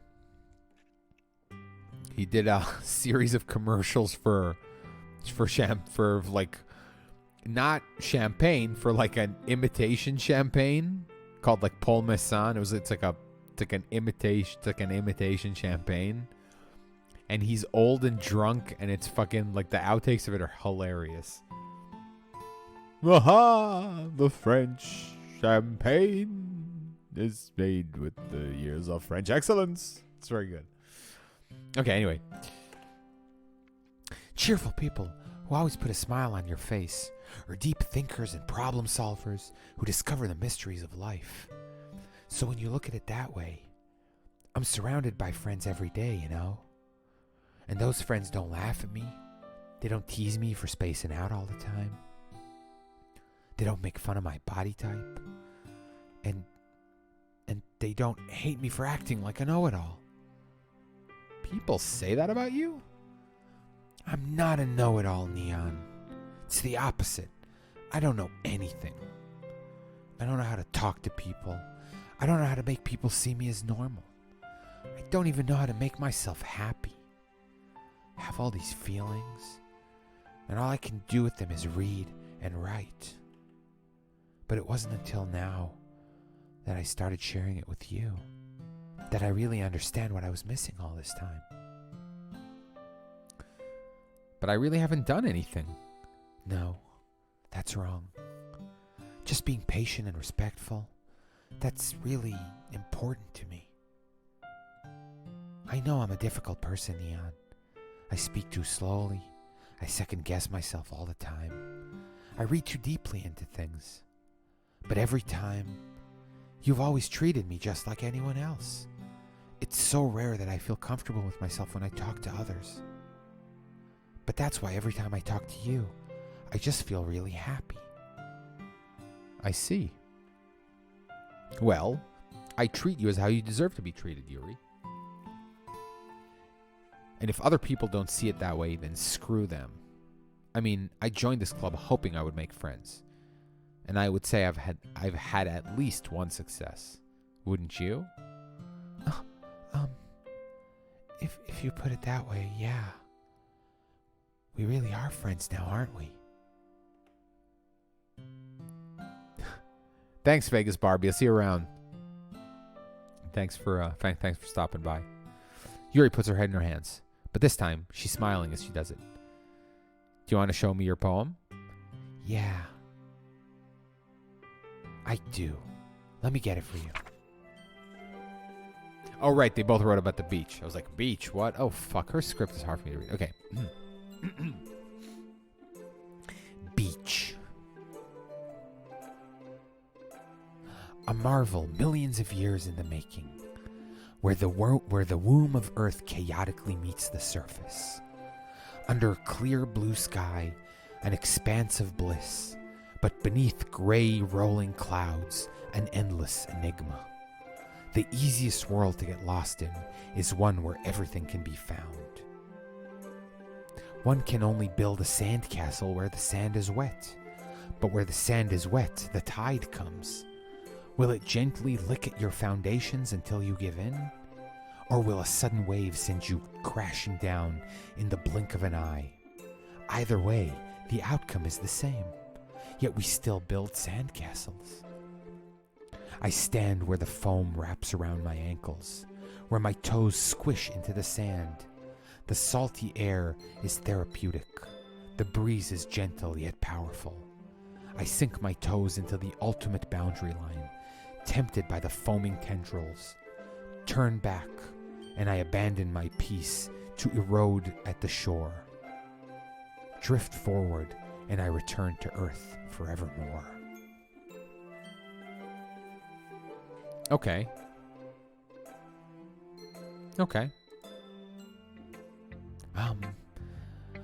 I'm aware that the beach is kind of an inane thing to write about, but I did my best to take a metaphorical approach to it. Yeah, Natsuki already told me about it. She did? She didn't say anything weird, did she? She just wanted us to write about the same topic again. I suppose to better compare the differences in our writing styles or thought processes. Anyway, it was her idea. Knowing her, it's no surprise that she'd want to do something like that. She probably just wants to show off. It's not like I have a particular interest in her writing style. I just went with her request, but, well, I suppose it's not bad to write about something simple on occasion. It can be refreshing, you know? It's good for me to be calm, it's good for me to calm my thoughts once in a while. Yeah, I think I agree. Thanks for sharing. Okay, you three. We're all done sharing poems, right? Why don't we start figuring out... Hold on a second. Is it just me? Or did you say something strange just now? Eh?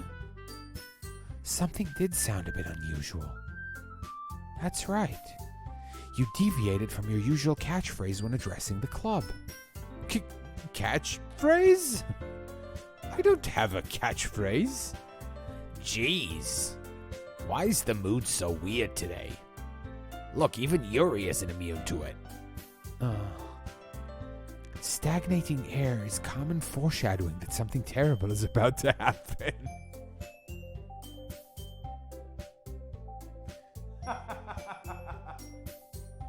Oh no. Oh no.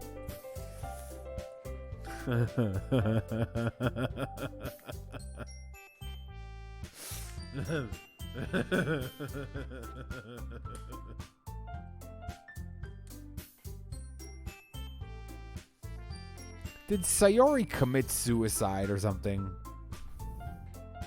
Jesus Christ. Okay. In your books, maybe. Look, the only thing different is that Sayori isn't here. It seems you're right. Huh, sighs in British. Sayori always helps lighten the mood a little bit, doesn't she? It's almost like everyone's balance is thrown off a little when she's not around. Where the heck did she run off to anyway? I thought she just went to pee. Natsuki, please show some decency. Oh, come on. She actually wasn't feeling too well and she went home early. Is that so? I hope she's all right. Seriously? Of all the times to not go home with her, you picked the one time she's not feeling well. So much for you two being all lovey-dovey.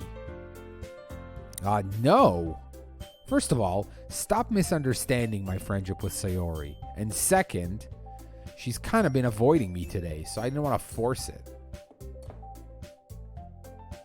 Oh?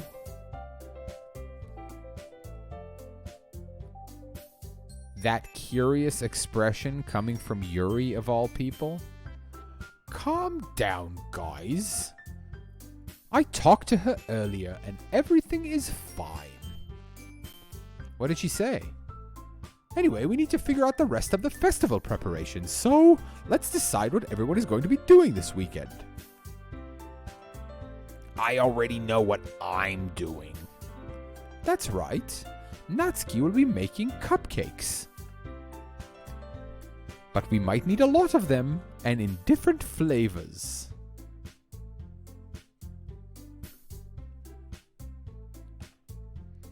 Can you handle all that all by yourself, Natsuki?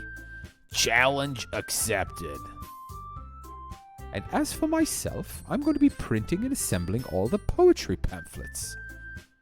Sayori will be helping me design them. And as for Yuri, you can, guys, can you help me come up with something for Yuri? I'm useless. No! That's not it at all. You're the most talented person here, you know. Now Natsuki's pouting too? Jeez, even I can tell now. I guess I never gave Sayori enough credit, but I can tell things are going to be harder on you when she's not around. No Battery H with the 100 bits cupcakes. What's wrong with Natsuki's accent? Why? What happened? Why'd my accent change? Did it change? I didn't think it changed.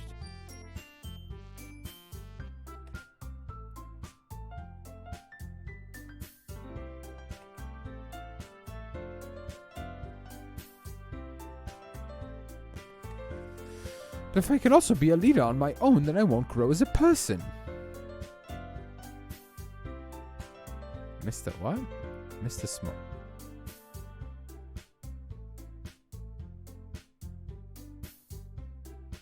Sorry. Anyway.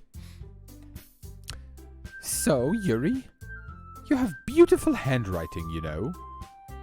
So you should make some banners and decorations to help set the atmosphere. Atmosphere? About that, I love atmosphere. Yuri's expression suddenly changes as he stares at the desk in focus and starts nodding to herself. Your mind is already racing, I see. That's great. You'll be a wonderful help, Yuri. But anyway, that just leaves you, Neon.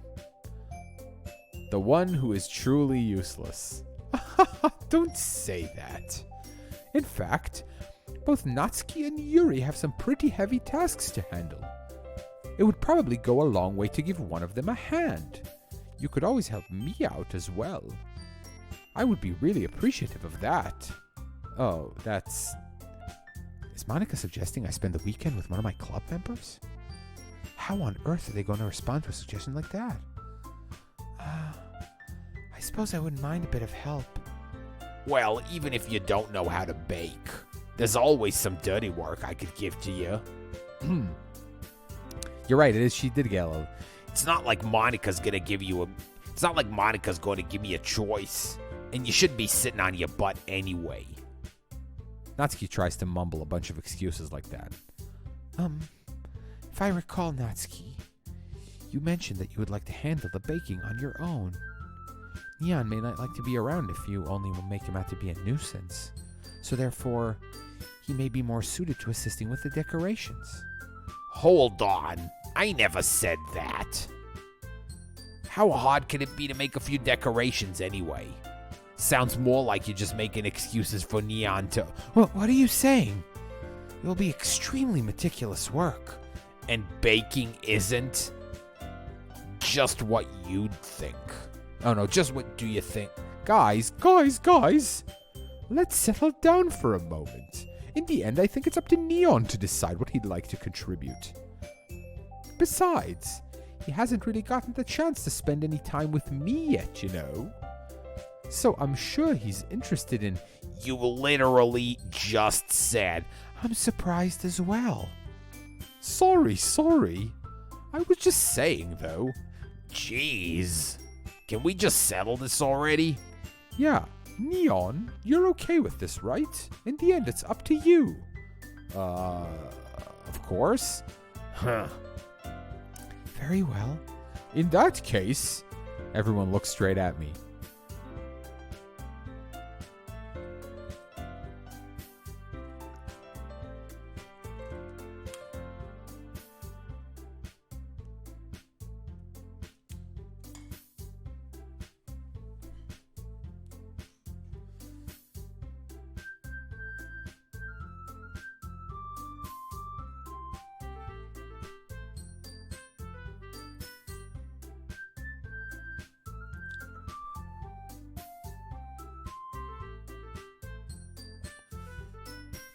So here's a question. I need a show of hands. Who? Ow. Just dropped the mic right on my face. The people in here who don't know this game.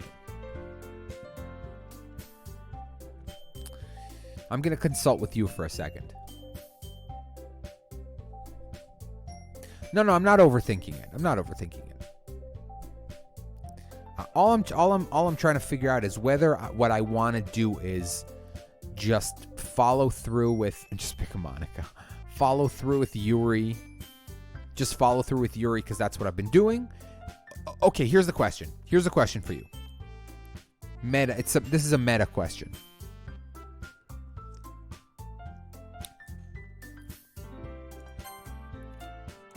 Because the thing I don't know about this is like if I finish the game, like let's say I finish the game, I get to an ending, right? When that ends, do I just like go back to whatever save file I want and just play from there? Is that how it works? You basically play through the game, and then when you're done, you can either like start over and do something else, or go back to one of your save files and continue partway through? Okay. All right, so in that case, then what does it matter? Then let's just go Yuri.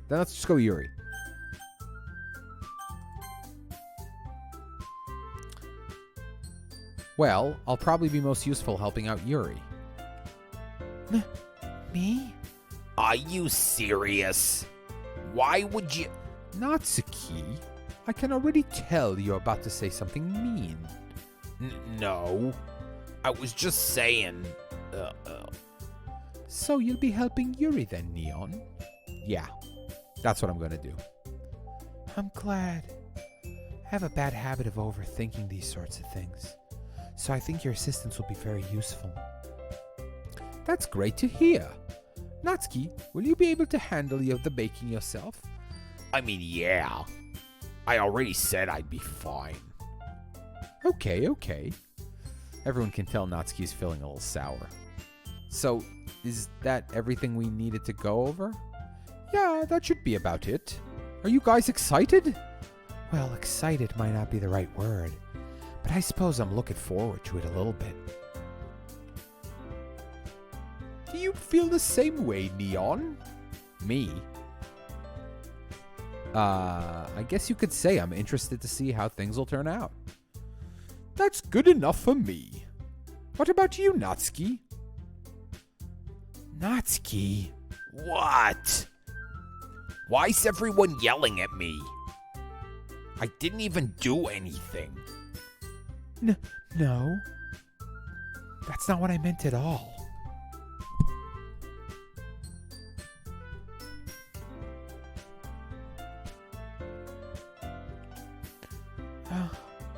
Yuri anxiously glances between everyone in the room.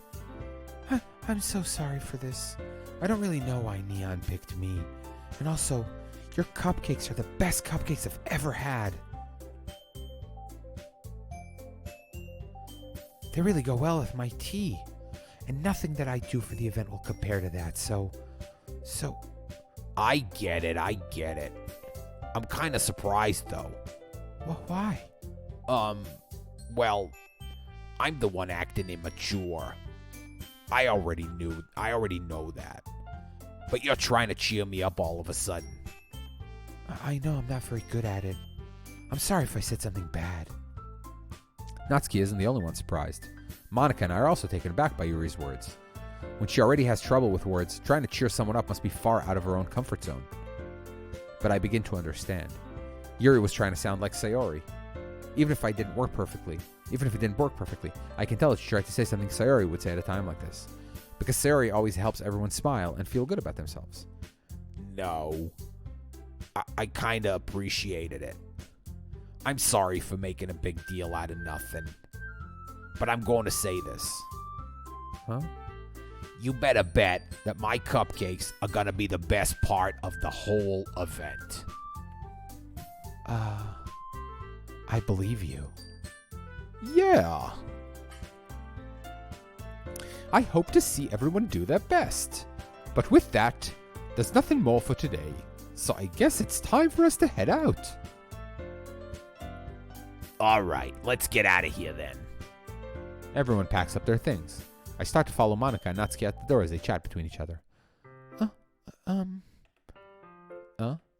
turn around. Sorry. I realized that I don't have any way of contacting you this weekend. Oh, you're right. I can't believe that slipped my mind. Should I give you my phone number? I think that would be the best way, yes. All right then. You and I exchange phone numbers. Yeah, boy. Got them digits.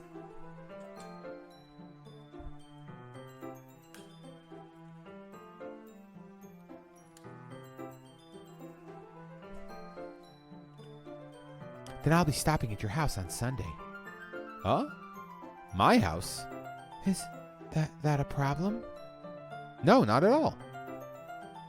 I just thought I would be the one going to your house since I'm the one helping you. Oh, I suppose that makes sense.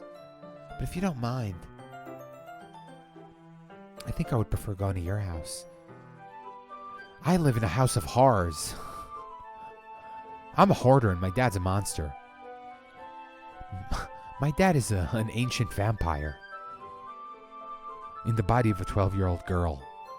He's still my father, though, because anime.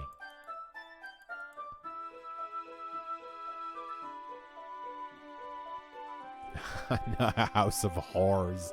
No, a house of... That's funny. That really does sound exactly the same. A house of horrors. A house of horrors and a house of horrors. That's funny. All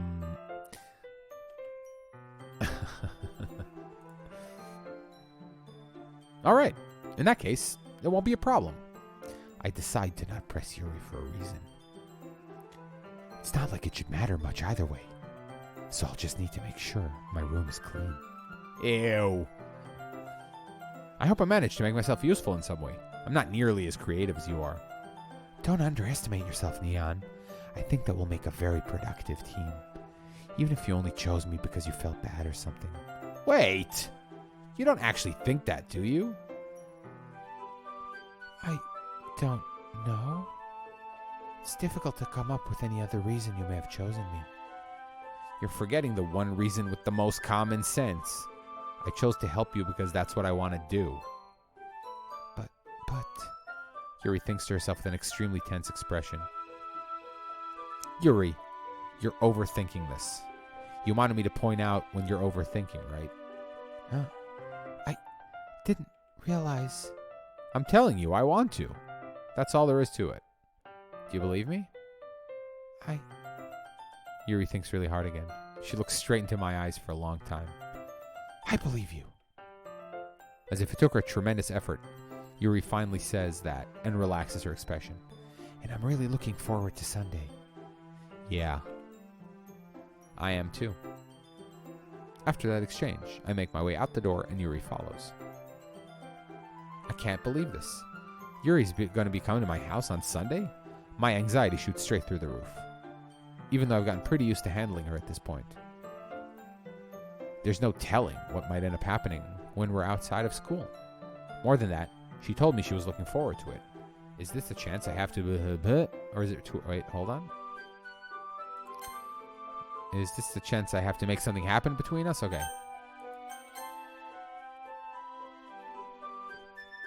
Or is it too early for that? Only time will tell. But until then, I won't be able to take my mind off it. Seriously, can't wait. It's already Sunday. I've been getting increasingly anxious about Yuri's upcoming visit. I keep telling myself there's no reason to be nervous, but it doesn't help much. Yuri is clearly an introvert and also an intimate person in general. So there's no doubt she'll open up a little bit when it's just the two of us. Meanwhile, we've even been texting occasionally. She was extremely apprehensive at first, but it wasn't long before I was already learning more about her. But putting Yuri aside, I haven't heard a thing from Sayori since she left club early the other day.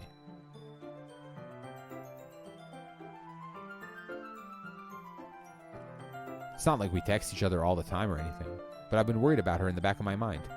Between what Sayori said and what Monica said, is it really okay for me to put Sayori's feeling aside when she might need me? I decide to visit Sayori before Yuri comes over. Rather than asking, I simply tell her I'm coming over, much like we've done in the past. Once I reach Sayori's house, I knock on the door before entering it myself. Again, we used to play so often that we've made it a habit of simply entering each other's houses like we were family. Shit. The house is quiet.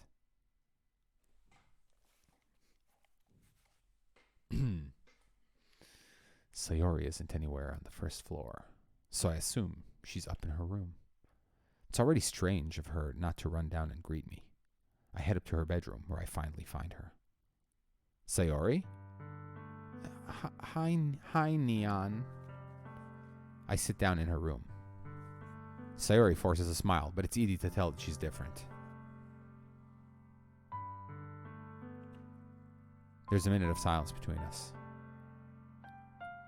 You haven't come over like this in a long time, have you? I guess you're right. It has been a long time.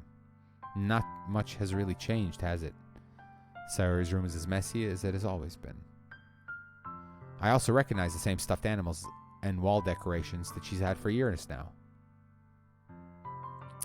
If you came over more often, it wouldn't be such a mess. That's because I end up cleaning it for you. How come you suddenly wanted to come over today? Aren't you supposed to see Yuri today? Yeah, but... Wait, how'd you know that? Sayori had already left by the time we decided on the last meeting. Monica told me. It's only natural for her to keep me informed about the festival preparations, right? Oh, that's true. But what about you? Aren't you going to be helping Monica today? Of course. But I'm just helping her online. We didn't plan to meet up or anything. Ah, so it's just me and Yuri then. Yep. There's more silence between us. Sayori stares in a random direction. Everything about her behavior is really uncharacteristic.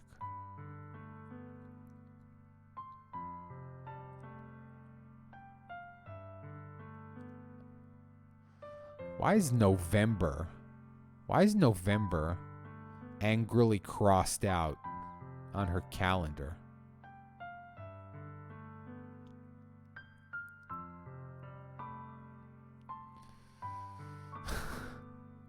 I finally get to the point. I just wanted to see how you were doing after you left on Friday. When something's wrong, you can't hide it from me. I know you too well. So... Sayori smiles, shaking her head. That's no good, Neon. Huh? Why can't it just be like it's always been? This is all my fault. If I didn't get so weak and accidentally express my feelings, if I didn't make that stupid mistake, then you wouldn't have been worried about me at all. You wouldn't have come here. You wouldn't have even been thinking about me right now. But this is just my punishment, isn't it? I'm getting punished for being so selfish. I think that's why the world decided to have you come over today. It just wants to torture me. Sayori? I grab Sayori by the shoulders. What on earth are you saying? Are you listening to yourself right now? I know something happened to you. There's no other explanation for you to be like this. So tell me already. Until I know, I won't be able to stop thinking about it. Sayori gives me an empty smile. You really put me in a trap, Neon. But you're wrong. Nothing happened to me. I've always been like this. You're just seeing it for the first time. Seeing what? What are you talking about, Sayori?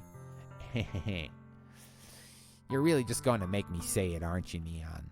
I guess I have no choice this time. The thing is, I've had really bad depression my whole life. Did you know that? Why do you think I'm late to school every day?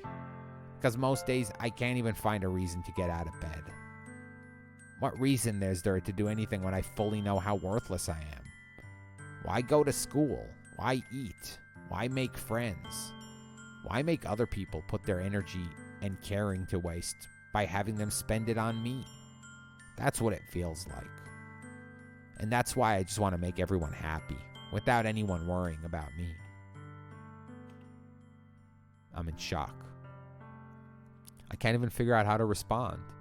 How is it possible that Sayori kept this from me the entire time that I've known her?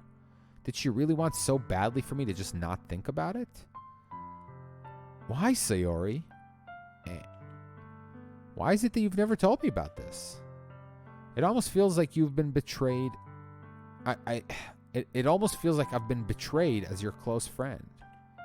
Because if I knew, I would have done everything I could to support you. Even if there's only so much that I could do, I would have tried a little bit harder to make every day a little better for you. That's why I'm your friend. All you had to do was tell me. You don't understand at all, Neon. Why do you think I didn't tell you? Because if I told you, then you would have to waste effort caring about me instead of doing important things. I don't want to be cared about. It's bittersweet when people try to care about me. It feels nice sometimes, but it also feels like a bat being swung against my head. That's why I wanted so badly for you to make friends with everyone else. Helping everyone be happy together is the best thing for me. But then I discovered something else too. Seeing you make friends and get closer with everyone in the club feels like a spear going through my heart. So that's why. That's why I decided the world just wants to torture me. Every path leads to nothing but hurt. You're right that I don't understand. I don't understand your feelings at all, Sayori. But I don't need to understand. Whatever it takes for me to help you to stop hurting, that's what I'll do. No, Neon. There's nothing. Nothing at all. The only thing that could have helped us... The only thing that could have helped is if everything could be like it always was. But I was selfish. I finally showed what a horrible person I am. Tears streaked down Sayori's face. I made you join the literature club because I was selfish. And I was punished by my heart hurting in a way that I couldn't understand. And now you came here and I made you hurt too. I'm just weak and selfish. That's all I am. And that's why I'm going to accept these punishments. Because I deserve every last one. Without thinking, I once again grab Sayori's shoulders. This time, I pull her into a tight embrace. Neon. Sayori, I don't care if you feel selfish. I'm really happy that you convinced me to join the club. Seeing you every day makes it worthwhile enough. If I make friends with everyone else, then that's just a bonus. But please never underestimate how much I care about you. I wouldn't have it any other way. Neon. Sayori isn't hugging me back. Despite my arms being wrapped around her, Sayori's arms remain at her side. She starts sobbing next to my ear. No, don't do this to me. Please don't do this. Neon. Sayori barely manages to speak between her sobs. I don't know if I'm doing the right thing, but all I want is for her to know that I care. If you have it in you to call yourself selfish, then you have to let me be selfish too.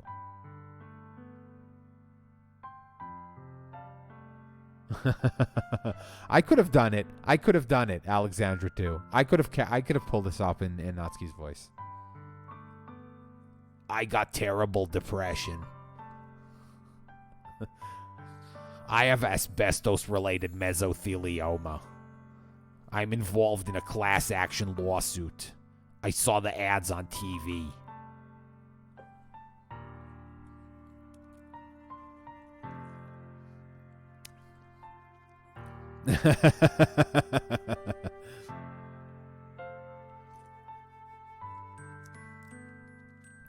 I had to take a break. This is really sad. This is incredibly sad. I'm really happy that Sayori's voice is actually a normal voice that I made, and not like not like an obnoxious. No matter what it takes, I'll figure out what needs to change. I'll make these feelings go away. And if there's anything that you need me to do, then you'd better tell me. I'll get mad if you don't. I don't know. I don't know. I don't know. I don't know. Gently, Sayori finally puts her arms around me in return. I don't know anything. It's all really scary. I don't understand any of my feelings, Neon. The only time I'm not feeling nothing is when I'm feeling pain. But your hugs are so warm. And that's really scary, too. Sayori lets me go. As she does, I let her go as well. The festival's tomorrow. Yeah. It's gonna be fun, right? Yeah. How would you like for me to spend it all with you?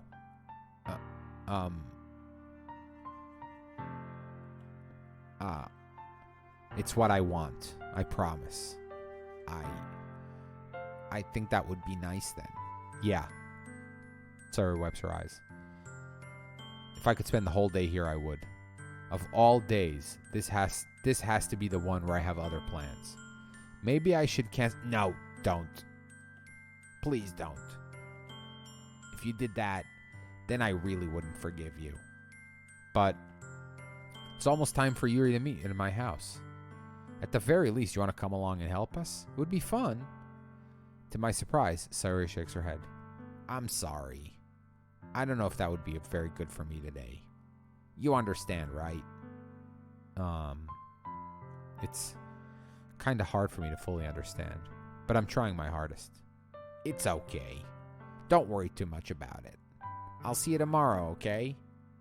All right. I look forward to it. Sheesh. I say goodbye to Sayori and exit her house. On the way home, I find myself still feeling uneasy, but it's hard for me to keep thinking about it when Yuri's about to come over too. I think Sayori's right. I shouldn't be worrying too much, and we're definitely going to have a great time tomorrow. I should just focus on what's ahead of me. As I approach my house, I see something that makes me feel a moment of panic. Yuri? Thank goodness. You're a little early. I'm sorry I wasn't... Oh, I'm sorry I wasn't home yet. Were you waiting for me a long time? No, I just got here. But I started to get really nervous when no one answered the doorbell. You could always have texted me. If I'd known, I would have reassured you and hurried more on my way home. Oh, I suppose that's true. I didn't think of that for some reason. It should be common sense to do that, but I decided to ignore it. What is this? What's going on?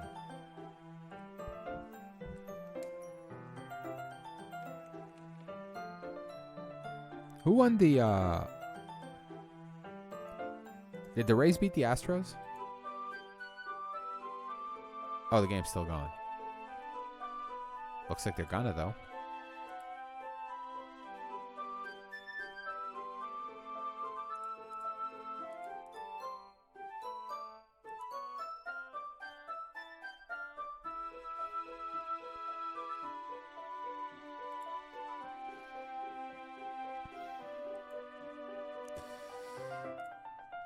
Anyway, let's go inside. I see you brought a lot of stuff with you. That's right. And did you manage to find everything I asked you to buy as well? Yeah, pretty much. At least, I hope I got everything right. I'm sure it'll be fine. I take Yuri to my room. The first thing she does is glance around curiously, which makes me feel anxious. It's so clean. I cleaned it before you came over, so... That's very considerate of you. No. I would be really embarrassed for my room to be a mess while you were here.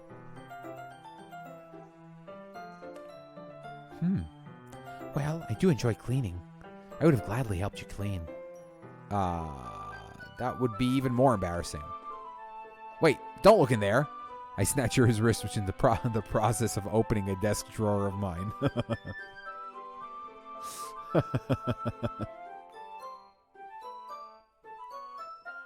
Trust me, Yuri, you do not want to see what's in there. I'm sorry. I wasn't thinking for some reason. I was just spacing out. She's going to find the Death Note. That's a good joke. See, the easy joke is porn. I went for the easy joke. Like, oh, I got filthy, disgusting porn in there. You went for the smart joke. Good on you, mighty Eskimo Q.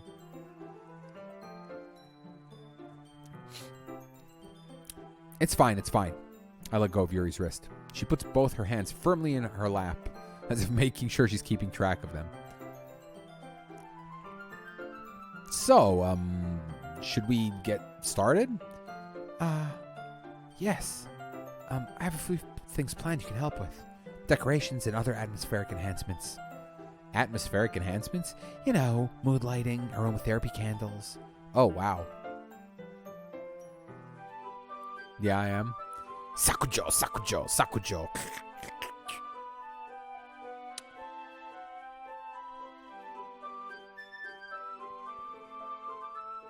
I didn't know you planned on taking it that far. Of course. I want to help take our guests to a faraway place. Although many will stop by just out of curiosity. And for cupcakes, I guess. I'm determined to provide an experience that will leave them wanting more. That's great. It's easy to forget that you're a pretty intense person. Intense? I guess that's the best way to put it. Is that a bad thing? No, not at all. It's something that I like about you, actually. Yes, this is very attractive. I burp in Yuri's face. Apparently, that's her fetish.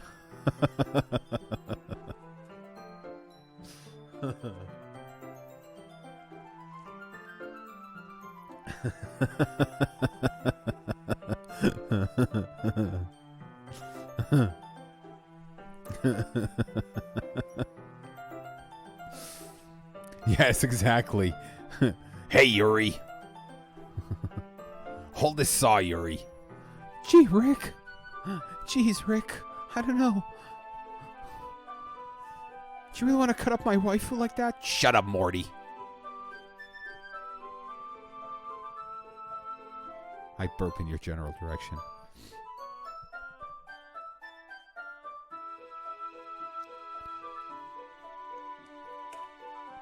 Is that so? That makes me feel relieved and kind of happy. Yeah, no need to be so anxious. You can relax a little. Relax. Need more Doc Brown in that, Rick. That's hard because I know I can do a Doc Brown like, Marty, we gotta go back to the future. Marty. That's really bad. See, these are all terrible impressions. I can't be forced into an impression that I'm not good at.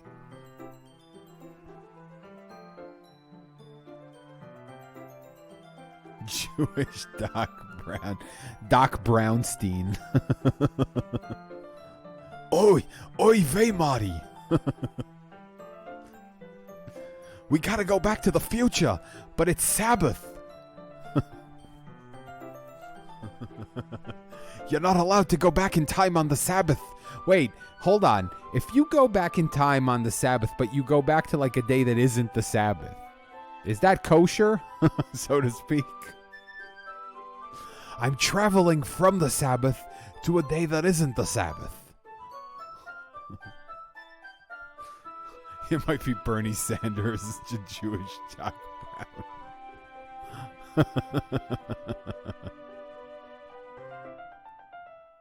Brown. It's the schmaltz capacitor.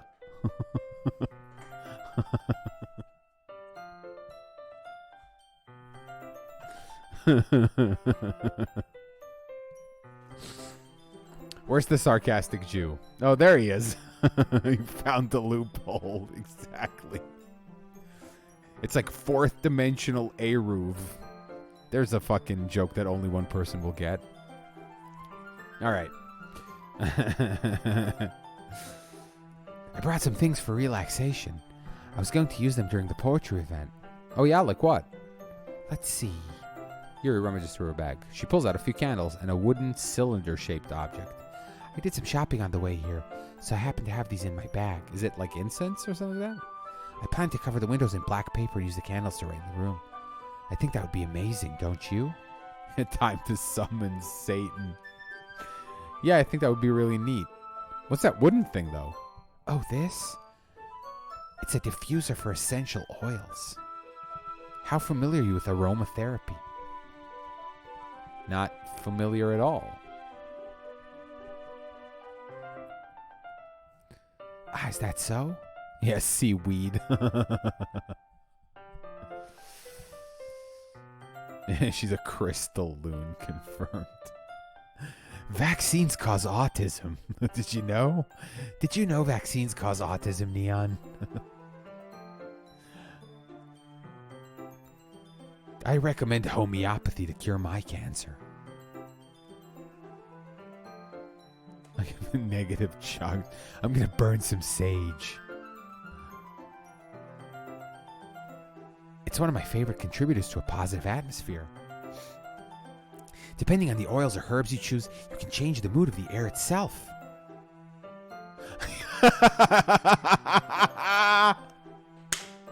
That's the #1 reference of the night, Henson.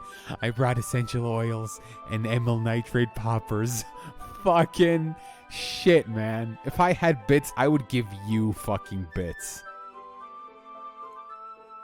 Seriously. Holy shit, man. That is a top tier reference right there. Hold on, where are you?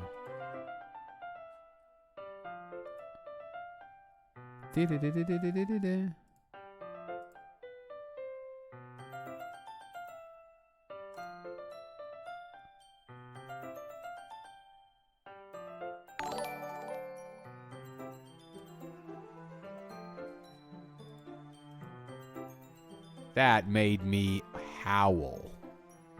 Good job.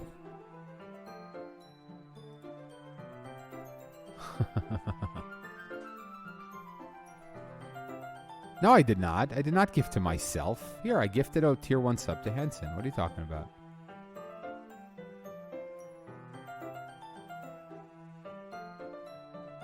I did not gift sub my... What are you talking about?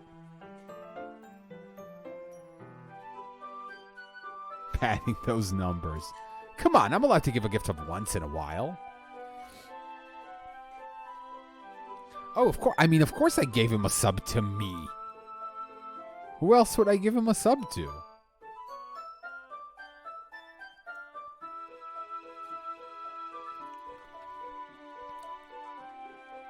Oh, I don't know. I see streamers get like gift subs to people that they do like mini games or whatever. Yeah, you're allowed to laugh. Yes. Anyway, thank you for that epic reference. That made me laugh really hard. I'm going to start doing that once in a while. I'm going to gift a sub to somebody who makes me laugh that hard. Okay. Yes, I gifted him a sub to Markiplier. Exactly.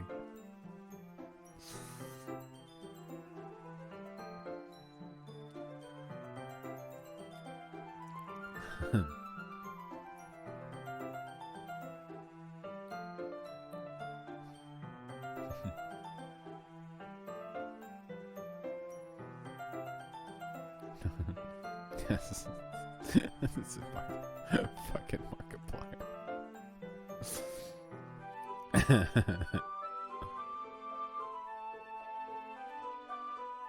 All right. Oh, you can even feel it permeate through your body. Relaxation, positive energy, romance, reflection. It's almost like magic. Yuri takes the cylinder and pushes a switch on the bottom. In just a moment, a thin ray of vapor begins to spout through a small hole on the top. Is he going to drug me? Wow, that smells wonderful. What kind of mood is this one for? This is a jasmine essential oil. Smells a little sweet and flowery, right? Yeah, it's a good way to describe it. I chose jasmine for the event because it provides more than relaxation. Yes, does this smell like chloroform to you? Jasmine enhances your emotions and helps you feel them flow through your body. You feel warmer and your heart pounds more heavily. Don't you think that'll be perfect for sharing our poems? It does sound suitable. But you seem to know a lot about this, so I'll trust your opinion with anything. Yes, Yuri smiles gently, clearly enjoying herself. She again reaches into her bag and pulls out several spools of thin ribbon. What are those for? Well, I tie you to the bed. Did you purchase the origami paper I asked you to get?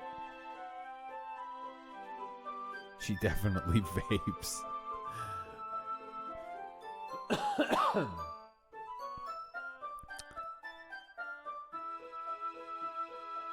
Yeah, I have it over here. We won't be using the paper for folding origami. What I'd like to do is write a different word on each paper. We'll need about 100 of them. Oh, yeah? What will those be for? Well, I'm going to cut pieces of ribbon to hang from the doorway of the classroom. Then we can fasten the paper onto the ribbons and create a doorway curtain. Wouldn't that be beautiful? It would also catch the eye of those passing by the room. It may attract some to peek inside. Oh, that's really creative. What? Somebody. Is that so? Well, I suppose I do get a little intense, as you put it. Yuri giggles with red cheeks. Is it just me or is she more relaxed when it's just the two of us? Or maybe it's just the excitement she feels from sharing something that she enjoys. Here's a marker, Neon. You can write any characters you want. I'll help you once you finish with cutting the ribbons. Ha, characters. Again, Japaneseism. Oh, all right. Sitting on the floor together, the two of us get to work. I carefully draw a different character on each paper, doing my best to manage my bad handwriting. Yuri unravels a long strand of red ribbon from her to her desired length. Then, she reaches into her bag once more and pulls out a pocket knife. The knife is strangely beautiful. The silver handle has an intricate pattern of waves etched into it. The blade itself is gently tinted blue. That's no ordinary pocket knife. Looks really fancy. Well, embarrassed, Yuri looks away. What is it? You're going to think it's weird. Yuri, whatever it is, I have no reason to judge. To each their own, you know? If you promise you won't be weirded out. Yeah, I promise. All right. The thing is, I'm kind of into knives. Oh my god. They're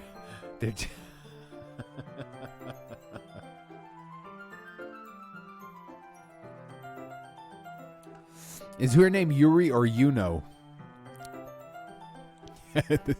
This is my disemboweling knife.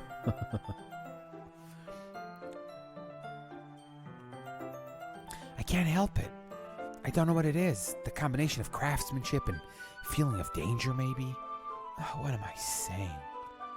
Please don't think I'm weird for this.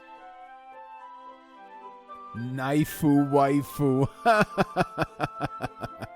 That's great. Yeah, exactly. What do you say? What do you mean weird? I'm bizarrely turned on right now, Yuri. You're laughing at me. No, I'm not laughing at you. It's just funny how nervous you were about sharing. It's an interesting thing to be into, I guess, but I think it kind of suits you. Suits me? Yeah, it's kind of intense. Besides, it's a really cool looking knife. I can't deny that. It is, isn't it? Yuri relaxes her expression once again. Would you like to hold it? It's perfectly balanced, Gamora.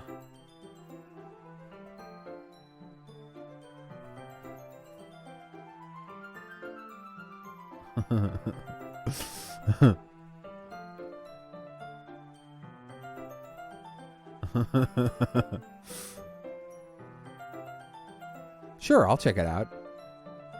Half cry.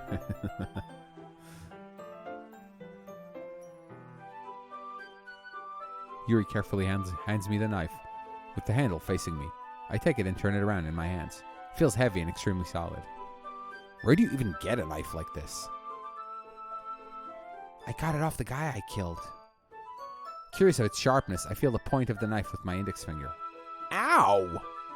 Neon, why did you do that? I didn't expect it to be that sharp. The blade. Oh my god. Now your soul is going to be trapped in the blade forever, idiot.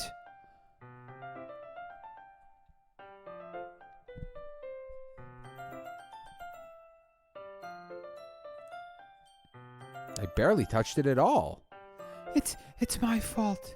Watashi no seda. I should have warned you. This knife is extremely sharp. It can cut through skin like paper.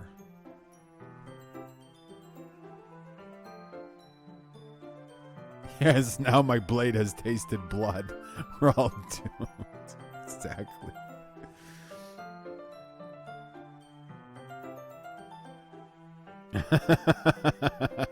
I got it off the guy I killed.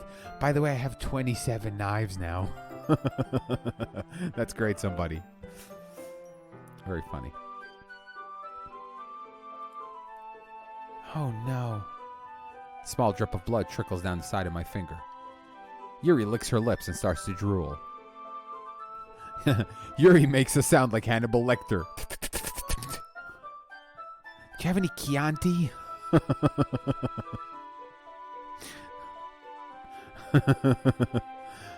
I'm in the mood for liver.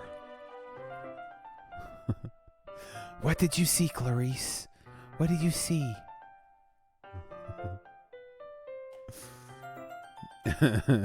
Yes, a nice Chianti. Got any Chianti? Do you like Huey Lewis in the news? Yuri takes my hand and gives the wound a closer look. Oh God, is she gonna lick it? Is she gonna lick it? She stares at it and noticeably fidgets. If you're squeamish, I'll go wash it off now. Ah! Without warning, Yuri puts my finger in my mouth and licks the wound.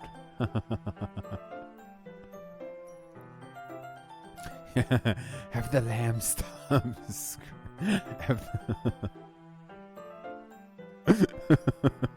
Yuri.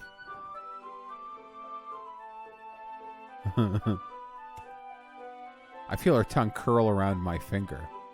Startled, I instinctively pull my hand back. Please forgive me. I wasn't thinking. Hey, you. Hi, Yoko. Hold on.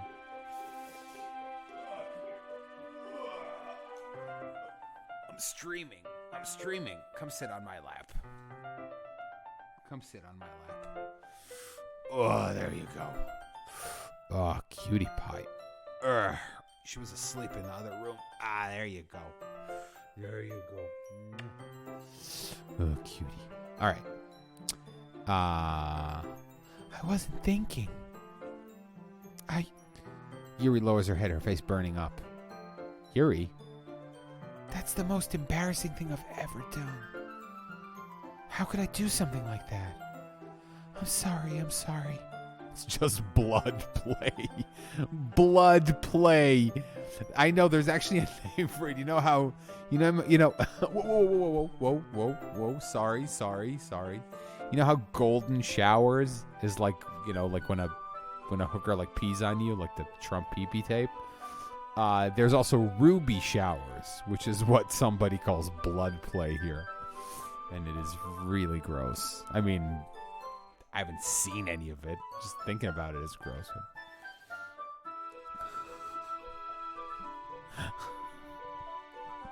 Red Wings.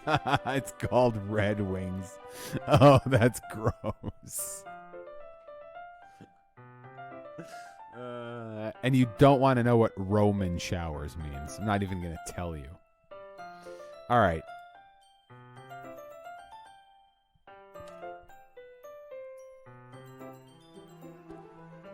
Sure, it was a little weird and took me by surprise, but I guess she was just trying to help, right? Yuri, I think you're overreacting a little.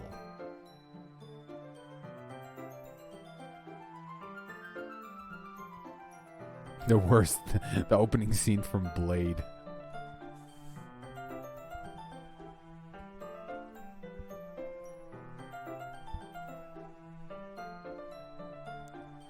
Hold on.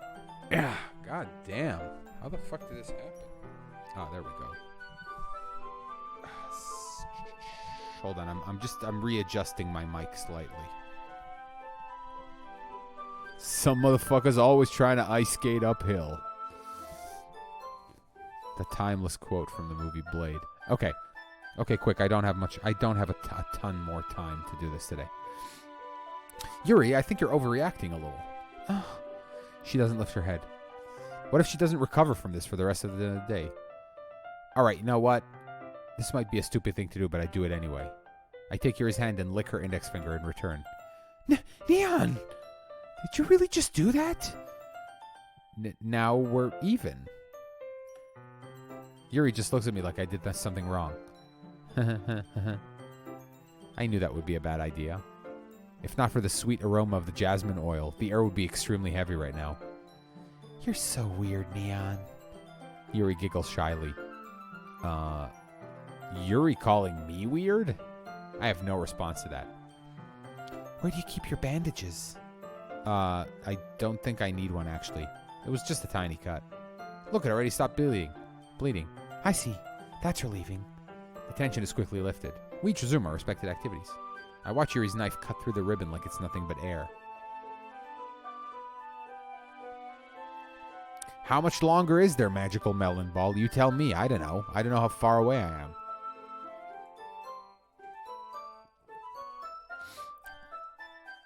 Okay, then we'll keep going. I'm off tomorrow. It's Yom Kippur. Stop oppressing me. It's Yom Kippur and I'm playing video games and definitely not fasting.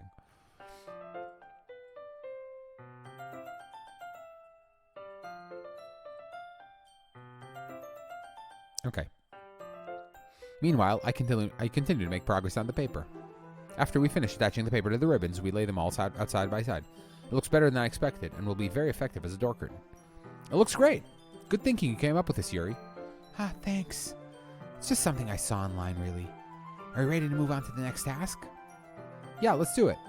What do you have in mind? I'd like to create a banner. That's why I asked you to buy the paint tablets. Oh, that's right. One of the items Yuri had asked me to buy was a kit of watercolor paint tablets. We'll need about 6 cups of water to put each of the tablets in. Do you mind fetching those for us? Of course not. 6 cups of water. I'll be right back in a minute. Thank you very much. Oh, just a little bit of water is okay. If you fill the cups too much, it'll be too diluted. Taking Yuri's advice and blah, blah, blah, blah. Okay.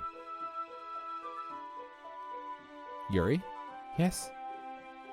I come in to see quickly unrolling her sleeve, pulling it back over her arm. See, I told you she was a cutter. I fucking nailed that with the poem about the bread and the raccoon. I fucking nailed it. Or was that like a really obvious one?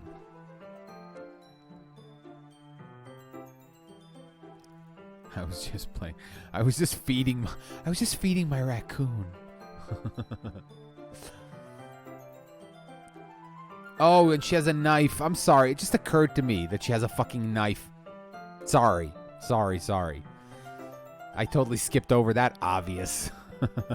Over that obvious tie-in. I was like, oh, wait. Yeah, I guess so. I guess there was also the thing about the super sharp knife. I know her name has. She's a knife collector. Your face is a little red. Is it too hot in here or anything? Oh, no, not at all. There's nothing wrong, so let's mix the paint. Yuri hurriedly dismisses me and takes it upon herself to unwrap the tablets, dropping them into the cup. So, I thought we should do something simple that would look very nice. I'd like to paint a gradient across the banner, starting with the colors for a sunrise, then daytime, then sunset and nighttime. A depressive, a cutter. I don't know. I mean, It's Katawa Shoujo except for mental shit. You know, like I said, Grisaya no Kajitsu is a little like that too. Fruits of Grisaya.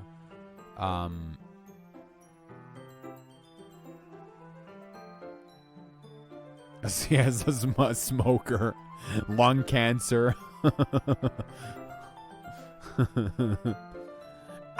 I speak through a hole in my neck. Notice me, senpai.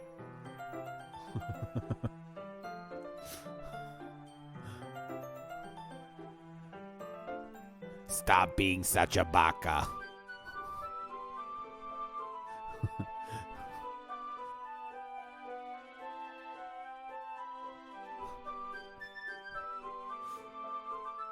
I had to have my voice box removed at 14. I can only speak like this now. Anyway. Notice me, senpai. We can hang it on the wall behind the podium at the front of the classroom. Ah, neat. What are you going to write? Well, it'll be more fun to surprise you. Yuri smiles at me. If you say so. I mean, it just sounds like she's a small... I mean, it's funny, like, the voice I give Natsuki is one step away from, like, one of those, like, throat boxes anyway. It's like, you know, it's, like, exactly the same voice already. It's just my stupid inability to do voices, basically.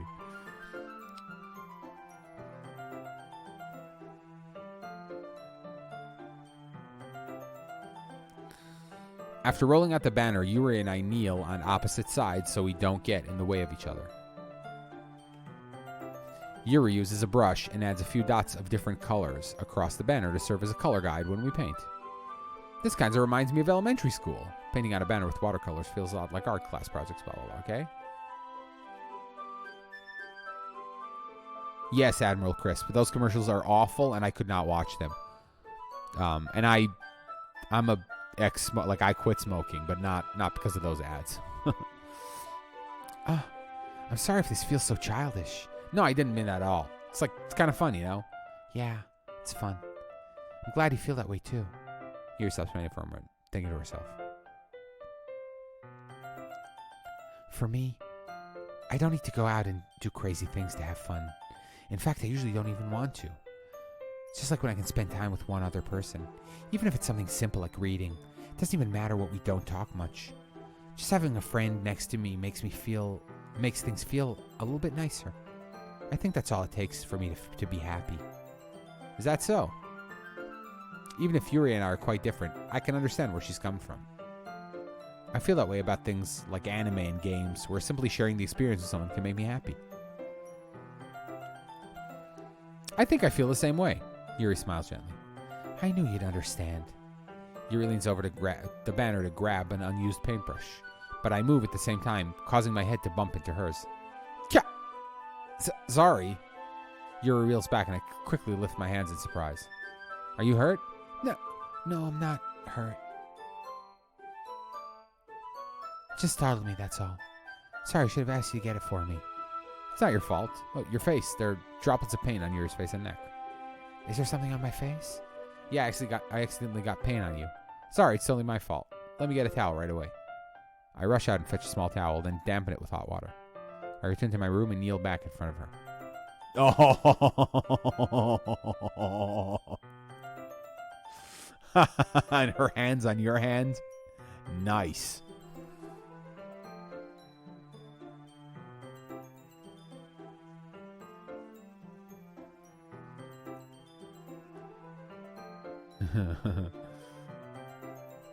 Here.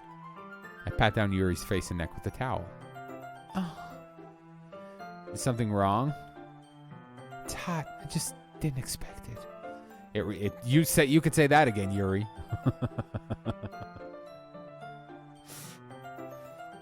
This just take a screenshot of this image.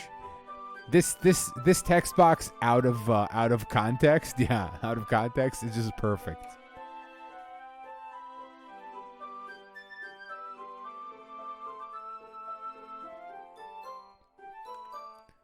Sorry. I didn't want to use cold water. Having finished, I start to retract my hand, but Yuri suddenly holds my wrist. Wait. Huh? Just for a little longer. It feels really nice.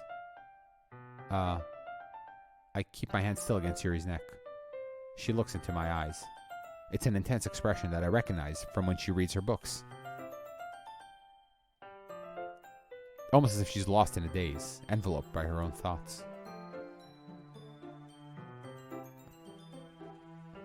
She breathes gently, half through slightly parted lips. What is happening? Is it the aroma of jasmine oil giving me this dizzy feeling? Yuri's gentle fingers wrapped around my wrist send a tingling sensation through my arm. And suddenly, her face seems to be much closer to mine than it was before. Ah. Yuri slowly pulls away. Sorry. I've been feeling a little lightheaded today. I didn't mean to space out. It's fine. The moment is over as soon as it began. Yuri picks up her brush again, but her movements seem clumsier, like she's unable to focus. I remain silent, forced to ignore the event that just transpired. I hesitantly retrieve my own brush and retrieve my own brush and continue following Yuri's example. Okay. That should do it. I finish filling the night sky, blah, blah, blah. Looking at the banner now, blah, blah, blah. I think it came out better than I expected. I'm really happy with the results. She seems sleepy. That's because of my voice. Yeah, me too. Are you going to add the lettering now? Not yet. Needs to dry first. Oh, that's true, but won't that take a while? Well, perhaps it would be best to leave it here than have you bring it in the morning. I can do the lettering in the classroom before our event starts. Is that okay? Yeah, that's totally fine. Wonderful. In that case, I don't think there's any more for us to do here. Phew. You say that like you're glad it's over. Was I wrong to assume that you were at least enjoying yourself a little bit? No, it's not that. I'm just glad that we managed to get everything done. I see. I am too. I was a little concerned about time. I need to start making dinner soon. So you don't have any time left? I was secretly hoping we would have some extra time after we finish the work. Well, Yuri thinks to herself. I think it would be too irresponsible of me to wait much longer. I'm sorry. I was hoping there would be more time as well. It's probably my fault. Sorry for being such a slow worker. No, it's not your fault at all. And the important thing is we got everything done, right? Yeah. So, you shouldn't be disappointed or anything. Gathering all her things, Yuri seems to look a little downcast. I understand why. It sounded like she really rarely gets the opportunity to spend time with friends in a relaxed environment. But that doesn't mean that this is the last time it can happen. Once Yuri packs up, I walk her out the front door. Thank you very much for having me today. No problem. I'm glad I was able to help. Just let me know if there's anything else you need me to bring tomorrow. I will. Well then. Yuri fidgets. I guess I'll see you tomorrow. Wait. I kind of say that without thinking. About today. It's fine that we didn't have as much time as we wanted. Because we can do this again. Whenever you want. You can come over, or we can go out somewhere. Oh, I forgot you don't like going out much. As I stumble over my word, Yuri simply smiles bashfully. Anyway, you know what I'm trying to say, so... You're very thoughtful, Neon. Yuri takes a step closer to me, then briefly squeezes my hand. I kind of like that about you. Well, how am I supposed to respond to that? But I don't even give a chance to as Yuri suddenly pulls back. Sayori? Uh-oh. Hi, Neon. Dun, dun, dun! Hold on.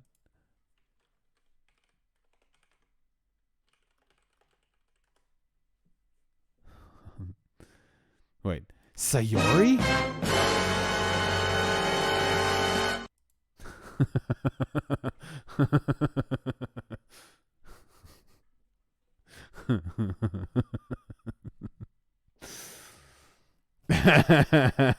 Bruh.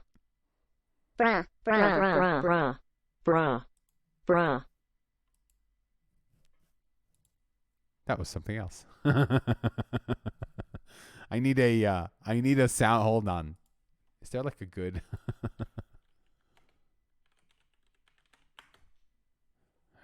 Is there anything good here? It's Leviosa. Leviosa. Stop. What the fuck? Okay. Boy? Boy? My man. Okay.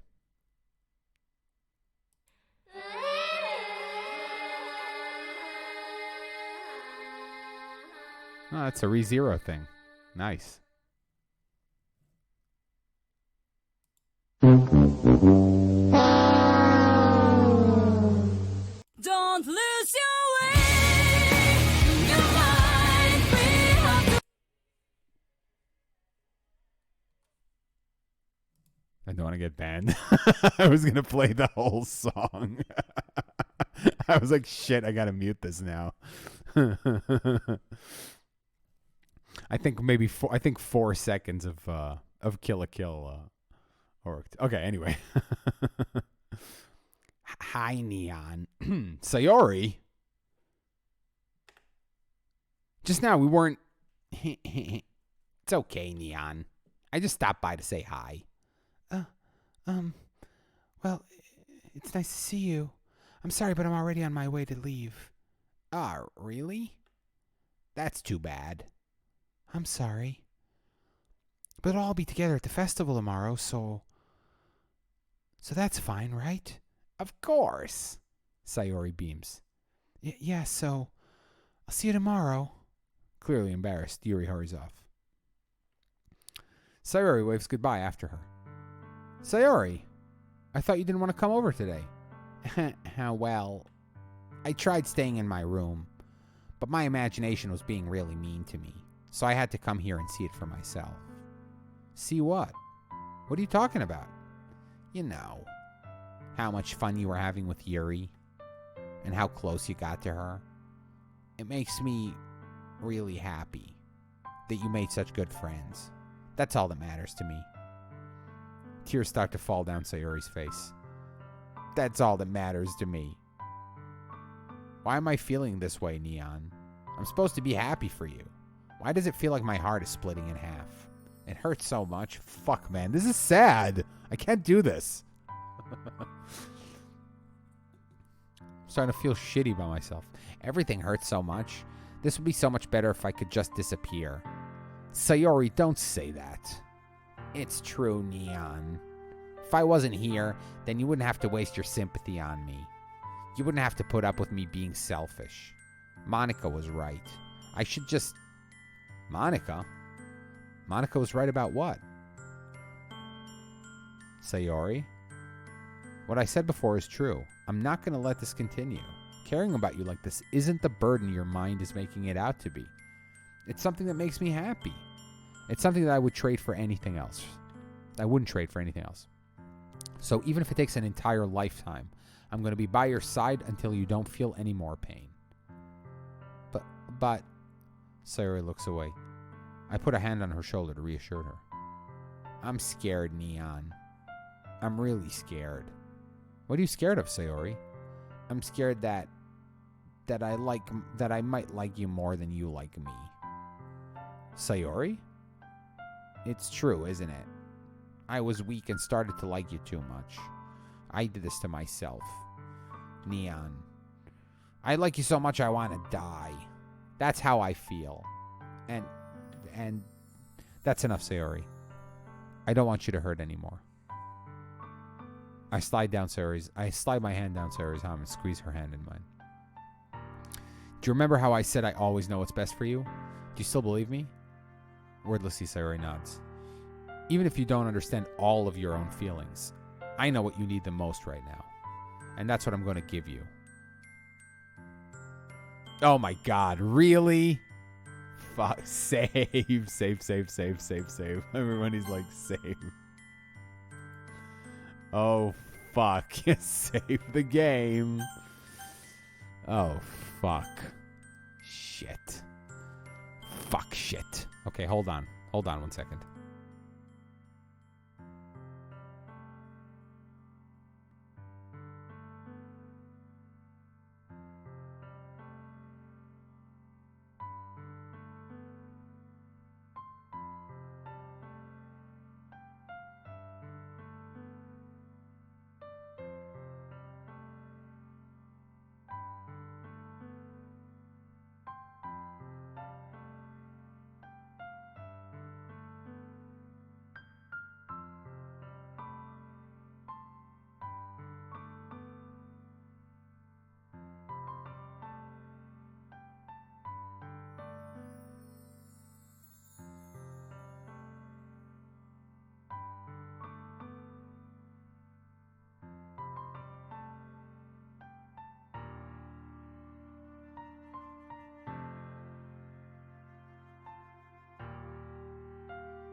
All right. Shit. Sorry, side night.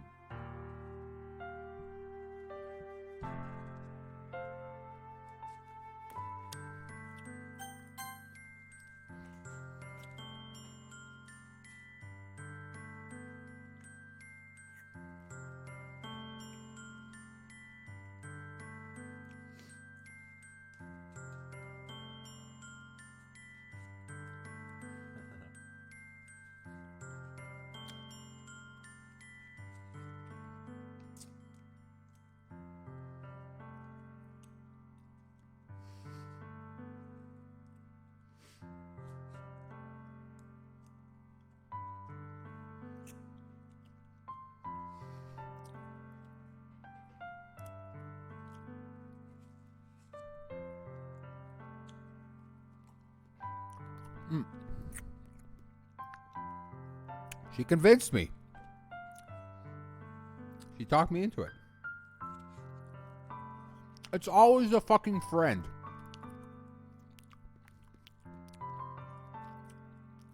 Yeah, I know. I'm like, oh, I get it. Okay. I love you, Sayori. Those are my true feelings. So, there's no way you could like me more than I like you. I should have realized it sooner. But spending time with everyone at the club, making new friends, and having fun with you every day helped me realize that you are truly the most important person to me. That's why I'll accept you. That's why I'll accept any of your burdens. As long as we continue like this every day, with you by my side, then I know we'll both be happy. Neon. Aww. She looks like Madoka in this image.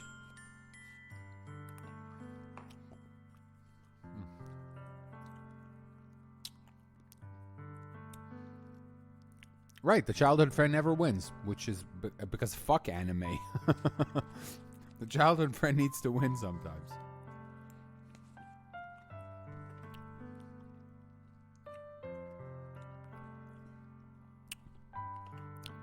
Neon, is this really okay? Yeah. I hold Sarah in my arms and pull her closer. You'll never have to let go of me again. I love you, Neon. I want to be with you forever. Me too. Just like Madoka, happy endings for everyone. I feel Sarah's grip around me weaken a little bit. What is this, Sayori? I'm supposed to be happy right now. I always thought this would be the happiest moment for me. But why? But why? Even now, why won't the rain clouds go away? They're not going away at all, Neon.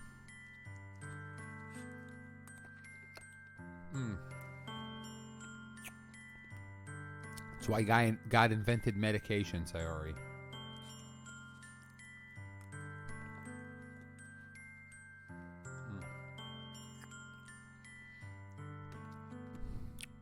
It's okay, Sayori. It might take some time for things to get better again. But no matter how long it takes, I'll be there every step of the way. That's all that matters right now. Okay.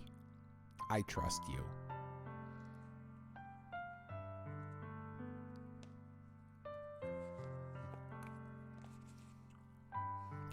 Sorry, I'm eating ice cream. Because I'm a big boy who eats ice cream at 11 p.m.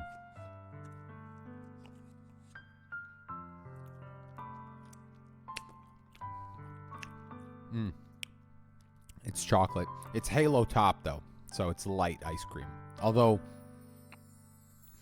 I suspect that they're lying and that their ice cream is just regular calories because of how good it is.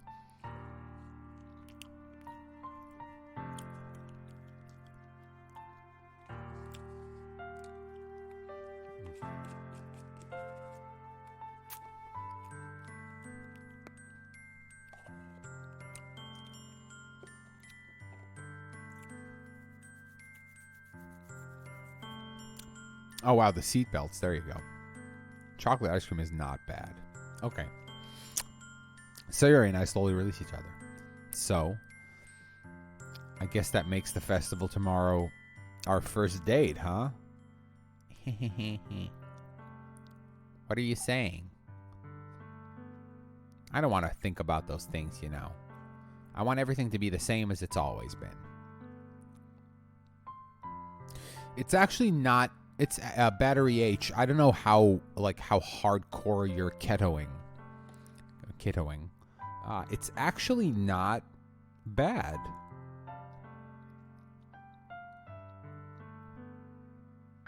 I mean, it's not great, but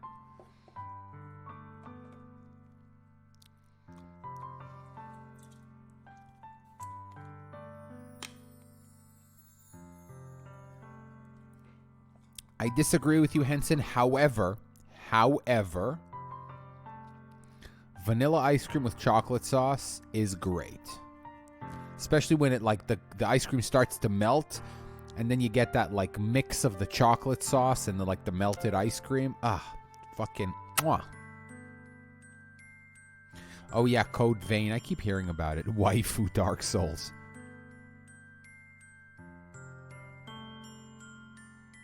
What? Vanilla ice cream with balsamic vinegar? What?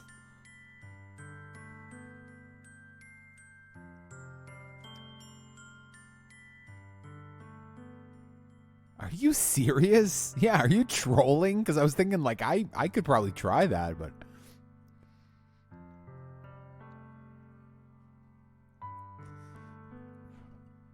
I dip fries in mayo. Shut up. Dipping fries in mayo is good. Also, onion rings. Vanilla ice cream with ketchup. Okay, now that's disgusting. All right. Even if we really are a couple, I don't know if I could handle anything more right now. It's really new and scary to me. I understand. We'll go at whatever pace suits you best. Hey, Neon. Sayori gazes at me once again, smiling sadly. Even if I get really, really sad, this is the best thing for me, right? Huh? I don't really understand what Sayori means by that. Are you saying this is making you feel sad, Sayori? I don't know. I don't understand what I'm feeling. It feels like a bunch of thorns when you told me you love me. But that's why I want to trust you. You know what's best for me. Yeah, I do. That's my promise. I say that, but in reality, I've never felt more uncertain when it comes to Sayori. I know that I love her and she loves me, but I'm having as much trouble understanding Sayori's feelings as she is. Even though I can comfort her, I keep wondering if I should be doing something more, or should I? So it's going to the plague. Okay, I don't know, but I know. Okay. All right. Go to therapy, Sayori. Sheesh.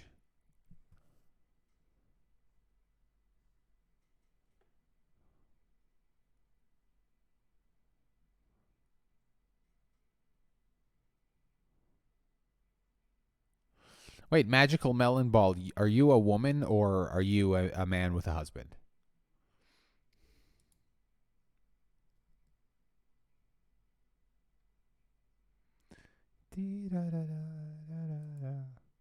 Oh, okay.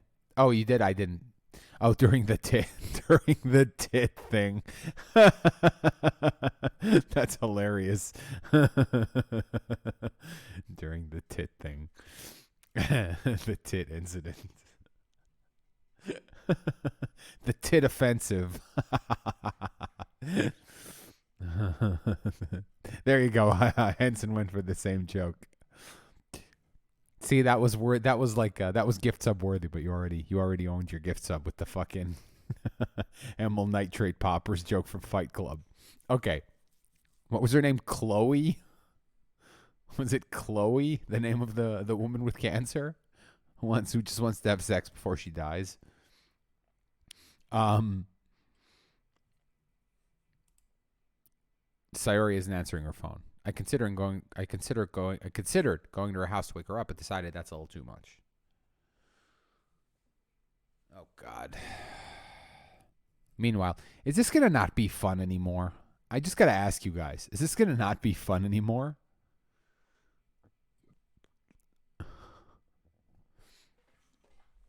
Because I thought it was going to be, because I thought, define, everyone is like, defined fun, define fun.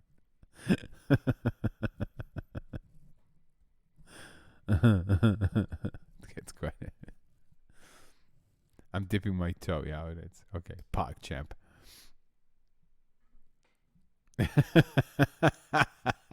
Okay.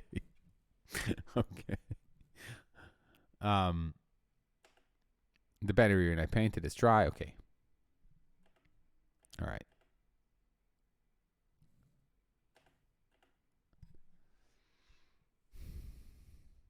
Oh, Sayori and Yuri. Neon, you're the first one here. Thanks for being early. That's funny. I thought at least Yuri would be here by now. Monica's placing little booklets on each of the desks in the classroom. They must be the ones she prepared to have all the poems we're performing. In the end, I found a random poem online that I thought Monica would like and submitted it. So that's the one I'll be performing. I'm surprised you didn't bring Sayori with you. Yeah, she overslept again. That dummy. You'd think that on days this important she'd try a little harder. I say that, but then I suddenly remember what Sayori told me yesterday, and I suddenly feel awful knowing it's not nearly that simple for her.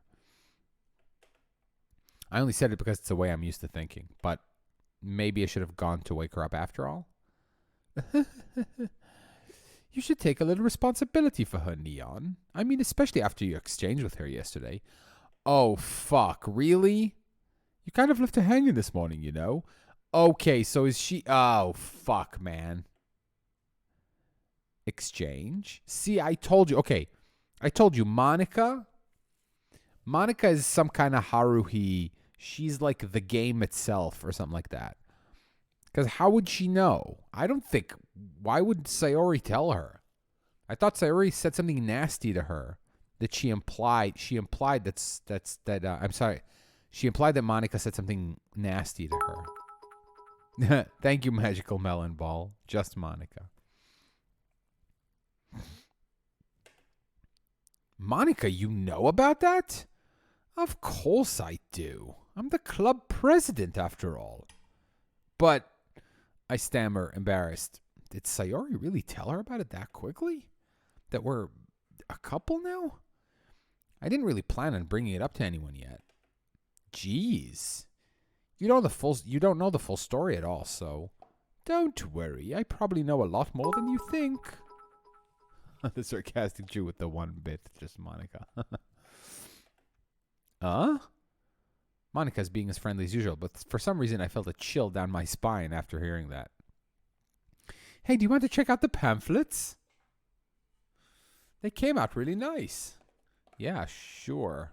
I grabbed one of the pamphlets laid out on my desk.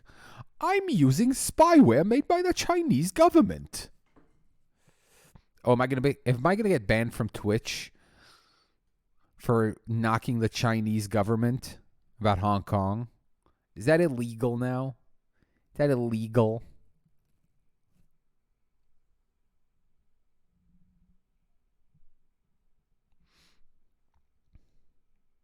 No, just from BlizzCon.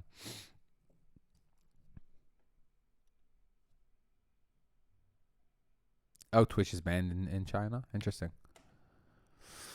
Oh, yeah, they really did. Something like this will definitely help people take the club more seriously. Yeah, I thought so too. I flipped through the pages. Each member's poem is neatly printed in its own page, giving it an almost professional feel. I recognize Natsuki and Yuri's poems from the ones they performed during our practice. What's this? I flipped to Sayori's poem. It's different from the one she practiced. It's one that I haven't read before. What?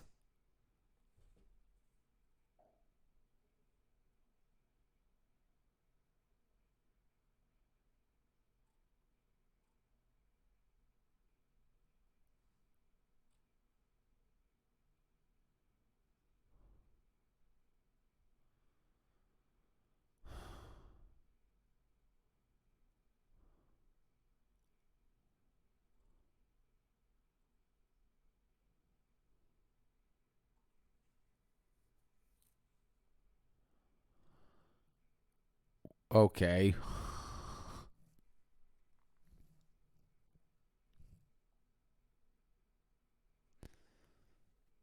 Are there like no parents or guidance counselors or fucking psychologists in this world? Holy shit. What is this? Reading the poem, I get a pit in my stomach. Neon? What's wrong? Nothing. The poem feels completely different from everything else Sayori has written. But more than that, I changed my mind. I'm going to go get Sayori, so... well, all right. Try not to take too long, okay?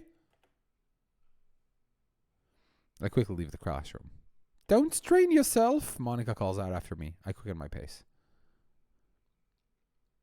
Yes.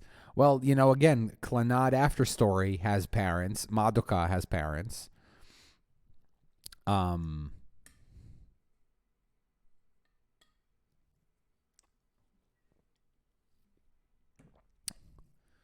What was I thinking?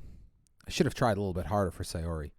It's not a big deal to at least wait for her, help wake her up. Even the simple gesture of walking her to school makes her really happy. Besides, I told her yesterday that things will be the same as they always have been.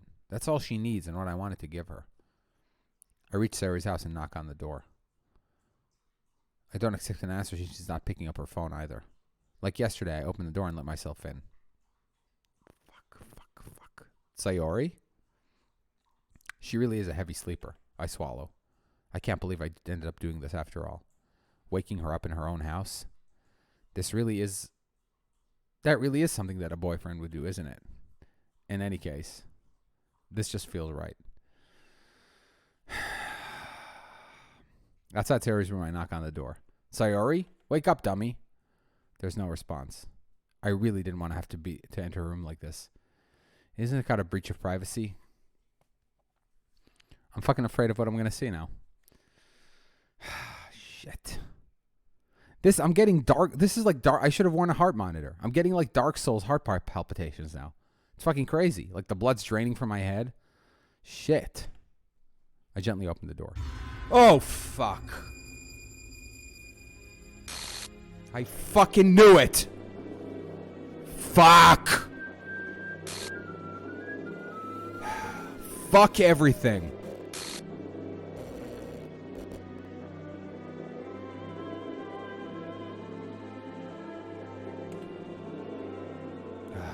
Fuck.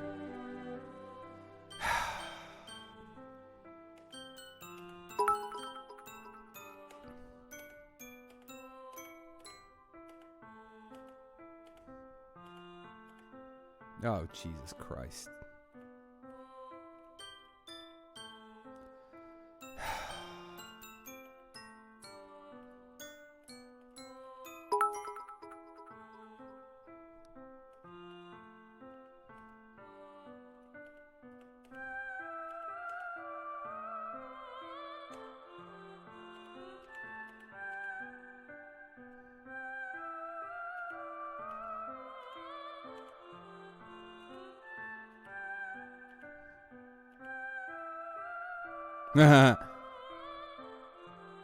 This isn't just some game I can reset and try something different.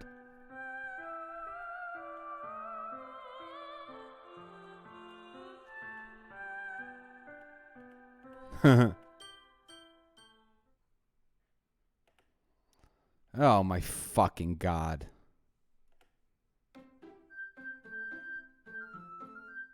Oh Jesus Christ. Oh Jesus Christ. It's all fucked up now?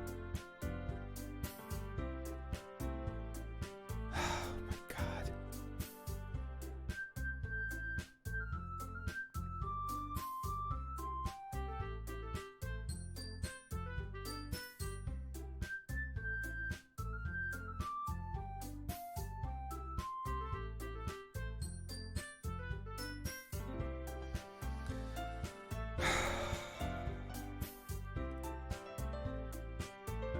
I fucking knew. I need you to understand something. I fucking knew what was gonna happen. I knew it was gonna happen. And it still fucking punched me in the face.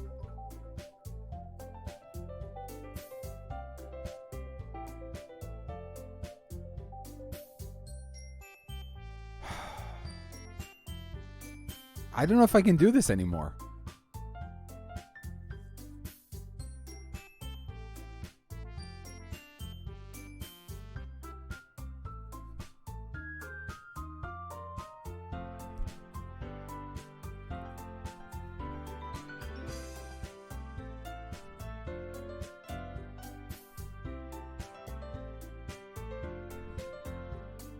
It can't get any worse, right?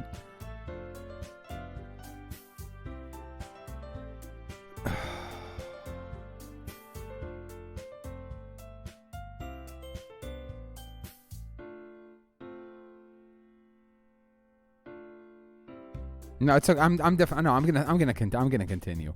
But that was not a fun experience. I mean, just that last part. But I'm just saying, like, I knew what was gonna happen. Okay, so again, I want to go back to my theory.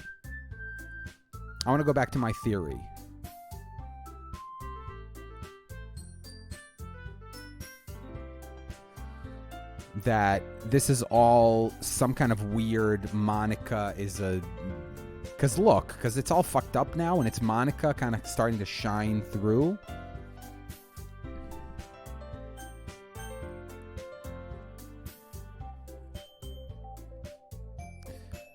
If I pick the other option, am I going to get fucked up like this again?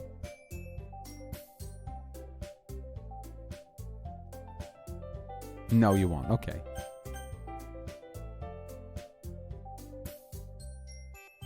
Oh, there's... Oh, okay, so she dies anyway? She kills herself no matter what I do?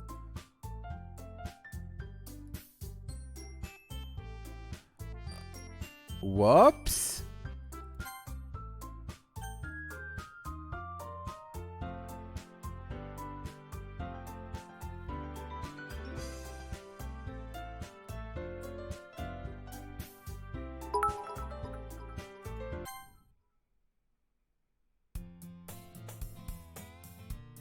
Oh my god. No. How do I leave? I don't want to start this game. I don't want to start a new one.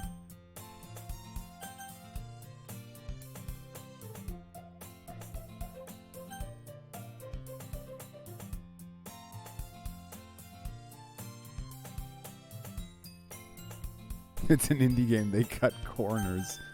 Yeah, you want me to keep going? Oh, fuck. All right.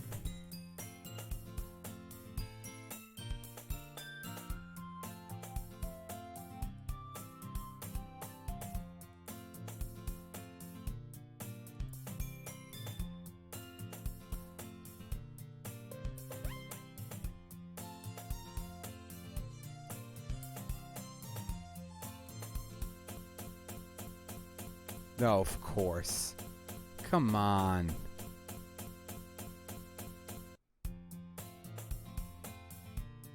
I fucking hate that glitchy shit. It's so creepy.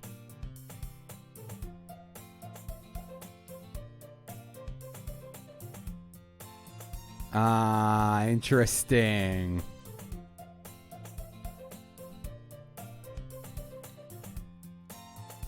Oh, really? No. If it's gonna all be like glitchy scare shit, I'm not gonna do it. I don't like it. That's not fun for me.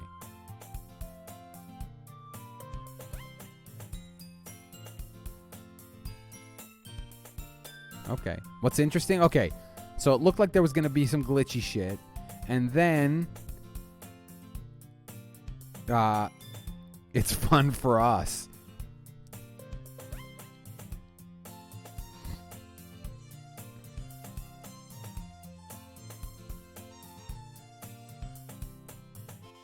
Well, I mean, that scared me.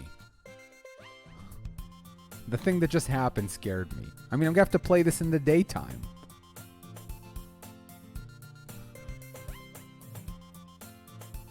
I'm not Markiplier. I'm not here to scream.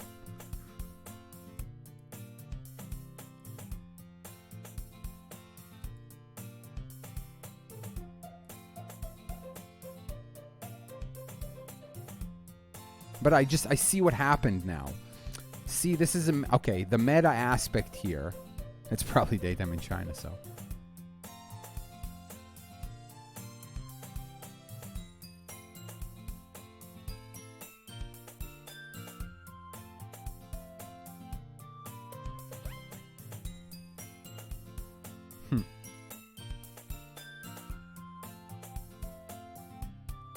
Now, see, and it's dark here and scary.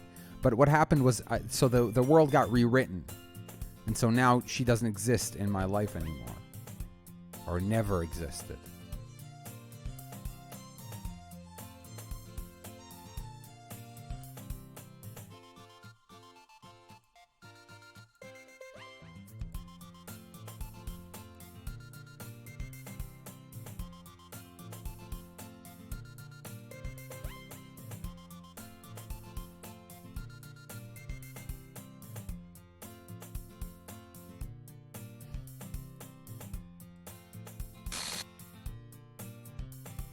Oh my god, enough. I know, I'm not gonna like this. This isn't fun anymore.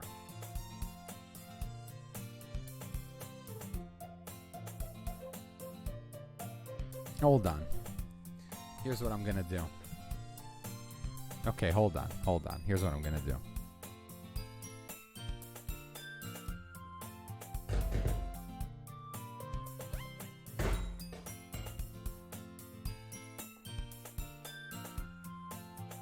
I will subscribe.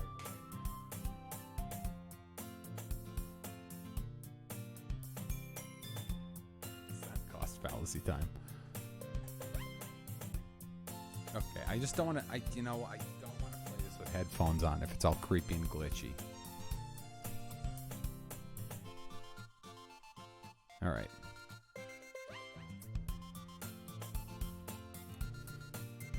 Do you want me to up the creep factor by giving Monica Sayori's voice now? Oh no, it's I Neon.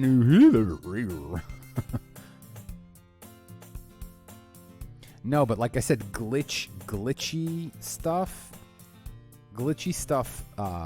like really creeps me out. Leave all the voices as is. I gotta find a better voice for it. It's hard for me to do the Monica voice. Oh my goodness, I totally didn't expect to see you here. It's been a while, right? Make Monica Russian.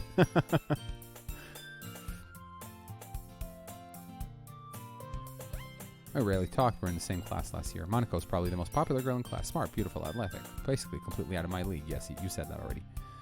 So having her smile at me so genuinely feels a little...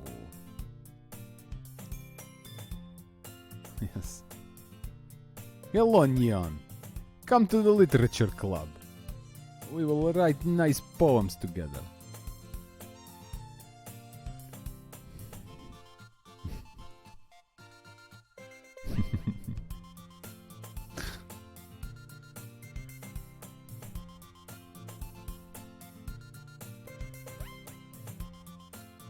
I do a robot voice. Oh, I've just been looking for some supplies to use for my club.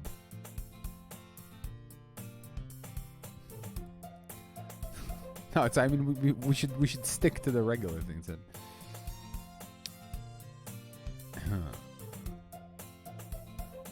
All right, Battery H. I'll see you later. How much, guys? How much longer before I can stop for the night? Is there a lot more that I got to do?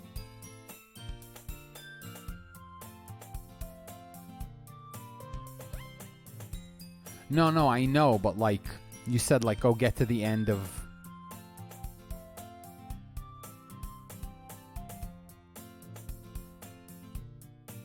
Okay, so let's finish this one piece of dialogue, and then we'll stop.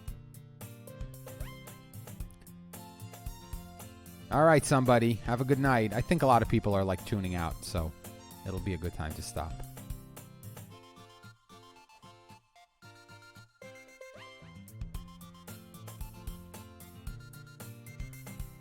Okay. Okay, so I'm going to stop now.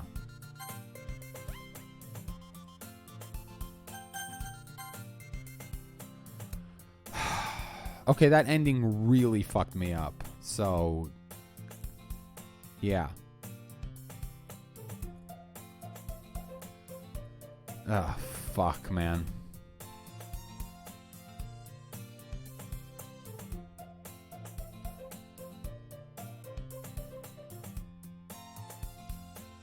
This game is fucking evil. Look at game file. Wait, which game files?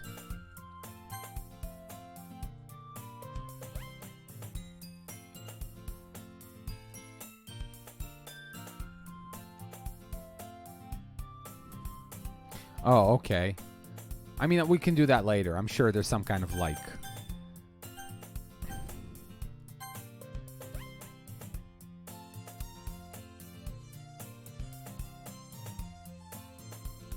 Alright, thanks for letting me know. How do I quit? I can't remember how to quit. Oh, okay, look at this, right? Okay. Jesus Christ.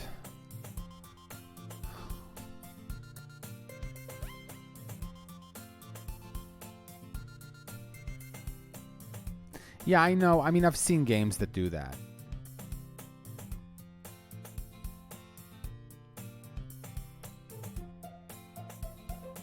I will definitely look that up, Magical Melon Ball. Have a good night. I think I might stream more tomorrow. I mean... Shit, man.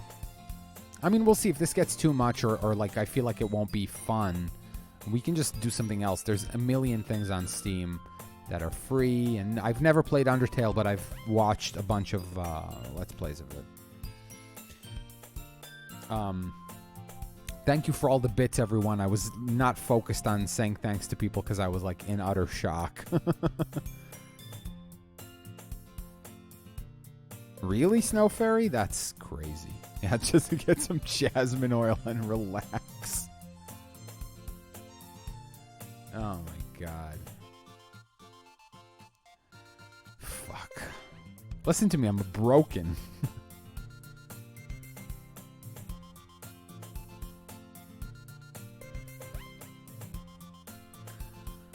Okay. All right, everyone. Thanks for joining me on this downward spiral of awfulness. Have a good night.